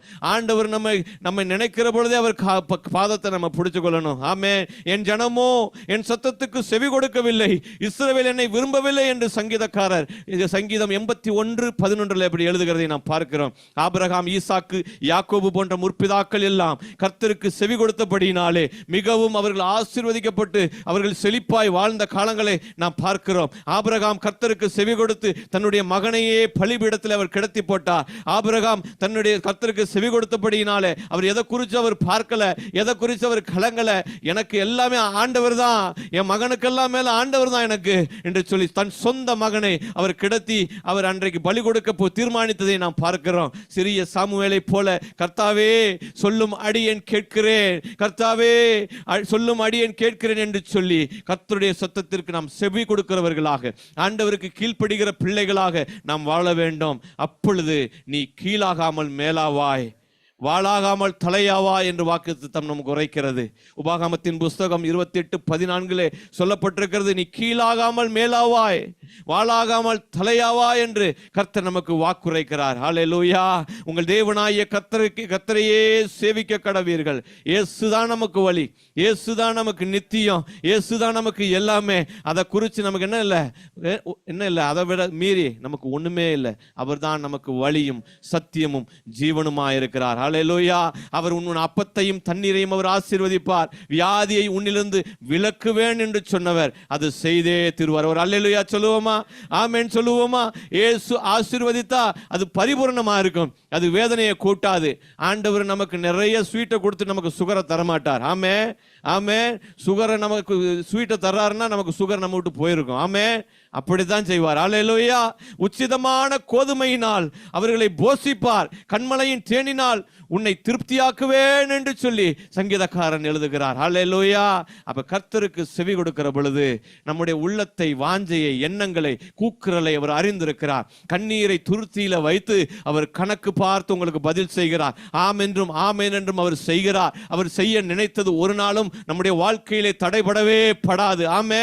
யோபு சொல்லுவது போல என் கர்த்தர் செய்ய நினைத்தது தடைபடாது. ஆமே. என் தேவன் என்னை ஆசீர்வதித்தார், என்னை யாரும் தடுக்க முடியாது. ஹல்லேலூயா, ஹல்லேலூயா, ஹல்லேலூயா. அப்ப என்ன செய்யணும்? கர்த்தருக்கு நாம் செவி கொடுக்கிற பிள்ளைகளாய் மாற வேண்டும். ஐந்தாவதாக, நாம் கர்த்தருடைய ஆசீர்வாதத்தினுடைய ரகசியத்தை பெற்றுக்கொள்ள வேண்டும் என்றால், கர்த்தர் நம்மை ஆசீர்வதிக்க வேண்டும் என்றால் நாம் என்ன செய்யணும்? ஊழியத்திற்கு கொடுக்க வேணும். இதை குறித்து நம்ம சொல்ல வேண்டிய அவசியம் இல்லை. நம்முடைய பிள்ளைகள் எல்லாம் நல்ல ஆண்டவருக்கு கொடுக்குறீங்க. நம்முடைய சபையெல்லாம், அதனால தான் பாஸ்டர் அதை பற்றி நம்ம பேசுறதே இல்லை. ஆனால் ஆண்டவருக்கு கொடுக்கறதுனா பணம் மாத்திரம் இல்லை, நம்ம உள்ளத்தையும் கொடுக்கணும். ஆமே ஆமே. இங்கே சொல்லப்படுகிறது பணம் மட்டும் இல்லை. பணத்தை கொடுத்து நம்ம பரலோகம் போகணும்னா நம்ம உலகத்தில் நிறைய பேர் போயிருப்பாங்க இல்லையா? பணத்தை கொடுத்துட்டு பரலோகம் டிக்கெட் எடுக்கணும்னா நிறைய பேர் போக முடியும். அப்போ அது இல்லை. நம்முடைய மனசு ஆண்டவருக்கு கொடுக்கணும், நம்முடைய இருதயத்தை கொடுக்கணும், நம்முடைய நேரத்தை கொடுக்கணும், உபவாசத்துக்கு நேரம் கொடுக்கணும், நம்முடைய முழங்கால் ஆண்டவருக்கு கொடுக்கணும். ஆமே. ஊழியத்திற்கு நாம் கொடுக்கிற பிள்ளைகளாக இருக்க வேண்டும். நம்முடைய சபைக்காக முழங்கால் படியிட வேண்டும். கர்த்தருடைய ஆசீர்வாதத்தை 2 பகுதிகளாக நாம் பிரிக்கலாம். ஒன்று நிபந்தனையற்ற ஆசீர்வாதம், இரண்டாவது நிபந்தனையோடு உள்ள ஆசீர்வாதம். ஹல்லேலூயா. ஆபிரகாம் ஈசாக்கை ஆசீர்வதித்த பொழுது அது எந்த நிபந்தனையும் இல்லாமல் அவர் ஆசீர்வதித்தை நாம் பார்க்கிறோம். ஆனால் ஈசாக்கு தன் மகனை ஆசீர்வதிக்க நினைத்த போது வேட்டையாடி வாய்க்கு சுவையாக உணவை சமைத்து கொண்டு வா, அதன் பின்பு நான் ஆசீர்வதிப்பேன் என்று சொல்றதை நாம் பார்க்கிறோம். ஆமென். இதுதான் நிபந்தனைக்கும் நிபந்தனை இல்லாததுக்கு உரிய வித்தியாசத்தை நாம் பார்க்கிறோம். கர்த்தரும் நாம் அவருடைய பிள்ளைகளாய் இருக்கிறபடியினாலே மனம் உவந்தவர் ஆசீர்வதிக்கிறார், அதே நேரம் நிபந்தனை விதித்தும் அவர் ஆசீர்வதிக்கிறார். ஆமென். அந்த அப்படிப்பட்ட ஒரு நிபந்தனை தான் நமக்கு என்னது? தசம பாகம். ஆமென். தசம பாகத்தை குறித்து நம்ம நிறைய செய்திகளை கேட்டிருக்கிறோம். ஆனால் அதை தசம பாகம் பேசுறதுக்கு முன்னாடி என்ன செய்றீங்க? நம்முடைய பிள்ளைகள் எல்லாம் நல்லா நம்மளுடைய சபையில் கொண்டு வந்து சேர்க்கிறீங்க. மல்கியாவின் புஸ்தகம் 3:10 நம் வாசிக்கிறதை கேட்போம். மல்கியா 3:10. என் ஆலயத்திலே ஆகாரம் உண்டாயிருக்கும்படி தசம பாகங்களை எல்லாம் பண்டசாலையிலே கொண்டு வாருங்கள். அப்பொழுது நான் வானத்தின் பலகணிகளை திறந்து இடம் கொள்ளாமற் போகும் மட்டும் உங்கள் மேல் ஆசீர்வாதத்தை வருஷிக்க மாட்டேனோ என்று அதனாலே என்னை சோதித்து பாருங்கள் என்று சேனைகளின் கர்த்தர் சொல்லுகிறார். ஆமே. ஆண்டவருக்கென்று எதை கொடுத்தாலும் எதை செஞ்சாலும் அவர் அப்படியே 100க்கு 100 நமக்கு திருப்பி கொடுத்துருவார். ஹல்லேலூயா. அவர் கடனாளி அல்ல, அவர் கடனாளி அல்ல. நம்ம கொடுக்கிற காரியத்திற்கு அத்தனையும் அவர் அப்படியே திருப்பி கொடுக்க அவர் வல்லவர். கர்த்தருக்கு கொடுக்கிற பொழுது அவருடைய உள்ளம் மகிழ்கிறதை நாம் பார்க்கிறோம். அவருடைய நாமம் மகிமைப்படுகிறது. அவருடைய ஊழியம் கட்டப்பட்டு எழுப்பப்படுவதற்கு அது உதவியாக இருக்கிறது. அது பணமோ பொருளோ காசோ இல்ல மனசோ இருதயமோ எதுவா இருந்தாலும் நீங்க ஆண்டவருக்கு கொடுக்கிற தசம பாகங்களுக்கு 100க்கு 100 நூறாய் பலன் உண்டு. ஆமென். அது பணமா இருக்கலாம், எதுவா வேணாலும் இருக்கலாம். ஆனா கொடுக்கிறதுக்கு ஆண்டவர் திருப்தியாக்கி உங்களுக்கு நடத்திடுவார். ஆமென். அல்லேலூயா. ஆபிரகாம் 3 தேவர்களை கண்டு வாசல்ல உட்கார்ந்துட்டு இருக்கும் பொழுது அவர் 3 தேவர்கள் அங்க வரதை பார்த்துட்டு சாராள்கிட்ட போய் அவர் சொல்றாரு, ஏம்மா இவர்களுக்கெல்லாம் சாப்பாடை செஞ்சு கொடு, அந்த காளைகளை எல்லாம் அடிச்சு சாப்பாடை போடு, 3 படி அளவு அந்த எல்லாத்தையும் கொடுக்கிறாரு. அந்த கொடுக்கறத வச்சு அன்னைக்கு பாருங்க, எகிப்திலிருந்து கானானுக்கு வந்த 20 லட்சத்துக்கு மேல உள்ளவர்களை ஆண்டவர் 40 வருஷங்கள் போஷிச்சாராம். ஆமே, 40 வருஷங்கள் ஆண்டவர் போஷிச்சாரு. எப்படிப்பட்ட நல்ல ஆண்டவர் பாத்தீங்களா? ஒரு தடவை ஒரு படி அரிசிக்கு, ஒரு படி மாவுக்கு ஆண்டவர் எப்படி செய்யறாரு? 40 வருஷங்கள் அவர்களை போஷித்ததை நாம் பார்க்கிறோம். அல்லேலூயா. தாவீது தன் செல்வத்தை குறித்து சொல்லும் பொழுது தன்னுடைய ஆத்மாவை பார்த்து, என் நெஞ்சமே, என் செல்வம் பூமியில் பரிசுத்தவான்களுக்கும் நான் என் முழு பிரியத்தையும் வைத்திருக்கிற மகாத்மாக்களுக்கும் அது வேண்டியதாயிருக்கிறது என்று அவர் சொல்லுகிறதை நாம் பார்க்கிறோம். தாவீது கர்த்தருக்கு சிறப்பாய் சிறந்ததை அவர் கொடுப்பதை நாம் பார்க்கிறோம். அவருடைய பிரபுக்கள் எல்லாரும் உதாரத்துவமாய் உற்சாகமாய் கொடுத்தார்கள். தேவனுடைய ஆலயம் கட்டப்பட்டது என்று வேதம் சொல்லுகிறது. புதிய ஏற்பாட்டின்படி உற்சாகமாய் கொடுக்கிற இடத்துல கர்த்தர் பிரியமாய் இருக்கிறார். ஆமே, வருத்தத்தோட அல்ல, விசனப்பட்ட அல்ல, எதை கொடுத்தாலும் உற்சாகமா ஆண்டவர் கொடுக்கணும். ஆமே, கொடுக்கிறது சபைக்கு அல்ல, ஊழியக்காரருக்கு அல்ல, அது கர்த்தருக்கு என்று கொடுக்கிறோம். ஆமே, உதாரத்துவமாய் கொடுக்கிறோம். கொடுக்கிறதுக்கு 100க்கு 100 அவங்களுக்கு திருப்பி கொடுத்துருவார். ஆமே, கர்த்தருக்கு கொடுப்பது ஒரு விதையை விதைப்பது போல அதனுடைய அறுவடை பல மடங்கா இருக்கும். ஆமே, சிறுக விதைக்கிறவன் சிறுக அறுப்பான், பெருக விதைக்கிறவன் பெருக அறுப்பான். கர்த்தருக்கு என்று கொடுக்கிறவன் கர்த்தரிடத்திலிருந்து சம்பூர்ண ஆசீர்வாதங்களை பெறுவான். ஆமே, அல்லேலூயா. ஆண்டவருக்கென்று ஊழியத்துக்கென்று கொடுக்கிறதுக்கு நீங்க என்ன செய்யக்கூடாது? தயங்கக்கூடாது. ஆமே, அது நம்முடைய மனசு வரணும். நமக்கு ஆண்டவருக்குன்னு கொடுக்க வந்திருக்கேன், ஆண்டவருக்குன்னு செய்யணும் வந்திருக்கேன். ஊர்ல பார்த்துருக்கீங்களா? கத்திரிக்காய் இருக்கும், கத்திரிக்காய் இங்கே, கத்திரிக்காய் பை எங்கே இருக்கும்? காணிக்கை பெட்டி பக்கத்துல. ஏன்னா ஆண்டவர் என்னை ஆசீர்வதிச்சிருக்கிறார். ஆண்டவர் நமக்கு கொடுத்ததுல 10ல் ஒரு பங்கு என்ன செய்யணும்? நான் ஆண்டவருக்கு கொடுக்கிறேன். ஆண்டவர் நமக்கு கொடுக்கிற காரியத்துல 10ல் 100ல் ஒரு 10 இதை நம்ம கொடுக்கணும் ஆண்டவருக்குன்னு சொல்லி கொண்டு வந்து இங்கே அரிசி முட்டை இருக்கும், முட்டை 10 முட்டை 15 முட்டையில் இருக்கும். அப்படியெல்லாம் நான் பார்த்துருக்கிறேன். நாம அவருடைய வாழ்க்கையெல்லாம் இன்றைக்கு வேற மாதிரி இருக்கு. அல்லேலூயா. அப்படி வைத்தவர்கள் எல்லாம் இன்னைக்கு பெரிய பெரிய ஆட்களாக இருப்பதை, தீர்க்கதரிசிகளாக இருப்பதை நான் பார்க்கிறேன். கடைசியாக என்ன செய்யணும்? ஆண்டவருடைய ஆசீர்வாதத்துடைய ரகசியத்தை நாம் பெற்றுக்கொள்ள வேண்டும் என்றால் நாம் ஆசீர்வாதத்தை என்ன செய்யணும்? ஆண்டவரத்துல டைரக்டா கேட்கணும். ஆமே, அல்லேலூயா. ஆண்டவரத்துல கேட்கணும். மத்தேயு 7:7 சொல்லுகிறது, கேளுங்கள் அப்பொழுது உங்களுக்கு கொடுக்கப்படும், தேடுங்கள் அப்பொழுது கண்டடைவீர்கள், தட்டுங்கள் அப்பொழுது உங்களுக்கு திறக்கப்படும். ஆமே, நான் கேட்கவும் மாட்டேன், நான் என்ன செய்ய மற்றவனுக்காக ஜெபம் பண்ணவும் மாட்டேன், நான் இந்த சொல்லப்பட்ட காரியம் எதுவுமே நான் செய்ய மாட்டேன்னா நம்ம வாழ்க்கை என்ன செய்யும்? இப்படியே தான் இருக்கும். இன்னைக்கு எப்படி இருக்கோமோ அப்படிதான் ஓடும் வண்டி. ஆமே, நம்ம என்ன செய்யணும்? நாளுக்கு நாள் நம்மை புதிதாக்கி கொள்ள வேண்டும். நாளுக்கு நாள் ஆண்டவர் இடைப்பட வேண்டும். இன்னைக்கு இருக்கிற மாதிரி நாளைக்கு இருக்கக்கூடாது, நாளைக்கு இருக்கிற மாதிரி நாளை கழிச்சு இருக்கக்கூடாது. நம்முடைய வாழ்க்கை மாற வேண்டும். ஹல்லேலூயா. கர்த்தரிடத்துல கேட்கும் பொழுது விசுவாசத்தோடு கேட்க வேணும், நம்பிக்கையோடு கேட்க வேணும், ஆண்டவரிடத்துல எதிர்பார்ப்போடு கேட்க வேண்டும். கேட்கிற எவனும் பெற்றுக்கொள்ளுகிறான் என்பது கர்த்தருடைய வாக்குத்தத்தமாய் இருக்கிறது. கேட்கிற அத்தனை பேருக்கும் ஆண்டவர் 100க்கு 100 பதிலளிக்கிறார். யோவான் 14:14 சொல்லுகிறது, என் நாமத்தினாலே நீங்கள் எதை கேட்டாலும் நான் அதை செய்வேன். அதை கேட்கறது ஆண்டவருக்கு என்ன செய்யணும்? அவருடைய நாமத்தின்படி கேட்கணும். அநியாயத்தின்படி கேட்கக்கூடாது, அநியாயமான காரியத்தை ஆண்டவரத்தில் கேட்கக்கூடாது. உண்மையாவே எனக்கு வேணும் ஆண்டவரே, இது எனக்கு தேவை இருக்குன்னு சொன்னா அவர் அப்படியே செய்வார். அநியாயமான காரியத்தை கேட்டா என்ன செய்வாரு? நமக்கு ஒன்றும் செய்ய மாட்டார். ஆமே, நியாயமானவற்றை, ஆண்டவருக்கு பிரியமுள்ளவற்றை, உண்மையிலேயே அது நமக்கு வேணுங்கிற காரியத்தை ஆண்டவர் நமக்கு கண்டிப்பாய் தருவார். இதுவரைக்கும் நீங்கள் என் நாமத்தினாலே ஒன்றும் கேட்கவில்லை, கேளுங்கள் அப்பொழுது உங்களுக்கு சந்தோஷம் நிறைவாயிருக்கும்படி பெற்றுக்கொள்ளுவீர்கள். ஆமே, ஆண்டவர் கொடுக்கிற ஆசீர்வாதம் அதுதான். அது வேதனையை கூட்டாது மாத்திரம் அல்ல, அது கொடுக்கிற நாளிலே நமக்கு சந்தோஷம் மிகுதியா இருக்கும். ஆமே, ஆமே.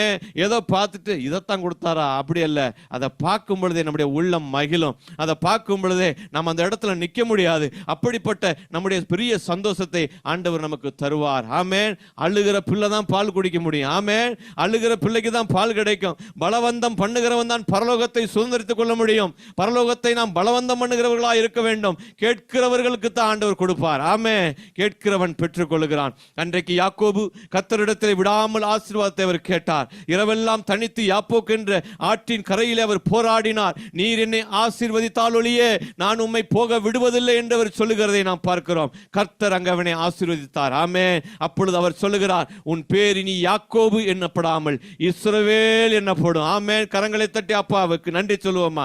இஸ்ரவேல் என்னப்படும். தேவனோடும் மனிதனோடும் போராடி மேற்கொண்டாயே, போராடி ஆண்டவரிடத்தில் என்ன செய்யணும்? நாம பெற்றுக்கொள்ள வேண்டும். அக்சால் தன் தகப்பனிடத்திலே ஆசீர்வாதத்திற்காக அவள் மன்றாடி, எனக்கு ஒரு ஆசீர்வாதம் தர வேண்டும், வறட்சியான நிலத்தை எனக்கு தந்தே, நீர்ப்பாய்ச்சலான நிலங்களையும் எனக்கு தர வேண்டும் என்றால், அப்பொழுது காலை மேற்புறத்திலும் கீழ்ப்புறத்திலும் அவளுக்கு நீர்ப்பாய்ச்சலான நிலங்களை அவர் கொடுத்தார். ஆமே ஆமே. அப்ப என்ன செய்யணும்? நாம கேட்க வேண்டும்.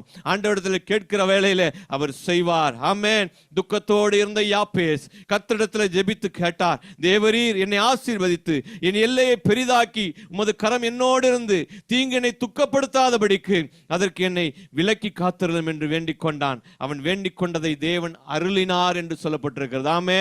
அவர் கேட்டுட்டு சும்மா போல, தேவன் ஆண்டவர் அவனுடைய வாழ்க்கையிலே அதை அருளினார். கர்த்தரிடத்திலே கேட்டு பெற்றுக் கொள்ளுகிறதற்கு இது ஒரு அருமையான ஒரு நேரம். ஆண்டவரிடத்தில் நம்ம கேட்க போகிறோம். ஆண்டவரிடத்தில் நம்ம பெற்றுக்கொள்ள போகிறோம். ஜெபத்திலே நீங்கள் எவைகளை கேட்கிறீர்களோ அவைகளை பெற்றுக்கொள்ளுவோம் என்று விசுவாசித்து கேட்க வேண்டும். நம்பிக்கையோடு கேட்க வேண்டும். ஆண்டவர் எனக்கு இதை செய்வார் என்ற அந்த உத்தரவாதத்தோடு நம்பிக்கையோடு நாம் கேட்க வேண்டும். தேவன் பட்சபாதம் அல்லவர் அல்ல.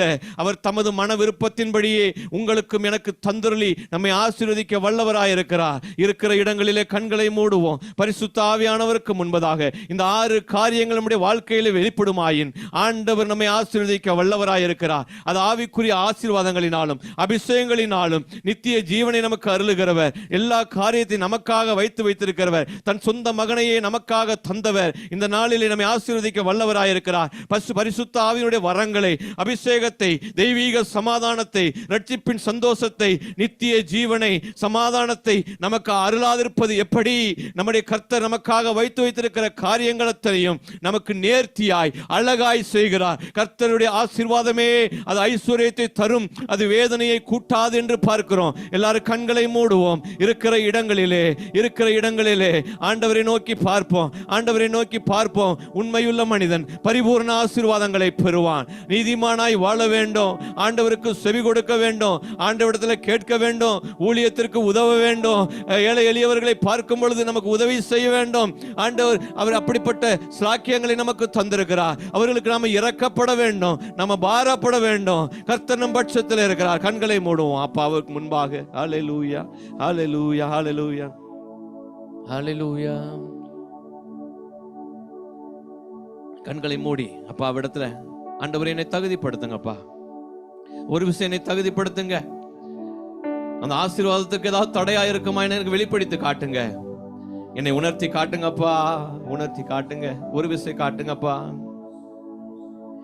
அழைத்தவரே நடத்திடுவார், நம்பினவன் நான் அறிவே, நடப்பதெல்லாம் நன்மைக்கென்றே நன்றியுடன் துதித்திடுவே. அழைத்தவரே நடத்திடுவார், நம்பினவன் நான் அறிவே. குற்றமில்லா உந்தனையே குறை சொல்லும் உலகம் இது. குற்றமில்லா உந்தனையே குறை சொல்லும் உலகம் இது. குற்றமுள்ள மனிதனே நான், குருவேவும் அருள் வேண்டும். குற்றமுள்ள மனிதனே நான், குருவேவும் அருள் வேண்டும். அழைத்தவரே நடத்திடுவார். நம்பினவன் நான் அறிவே, நடப்பதெல்லாம் நன்மைக்கென்றே நன்றியுடன் துதித்திடுவேன். நடப்பதெல்லாம் நன்மைக்கென்றே நன்றியுடன் துதித்திடுவேன்.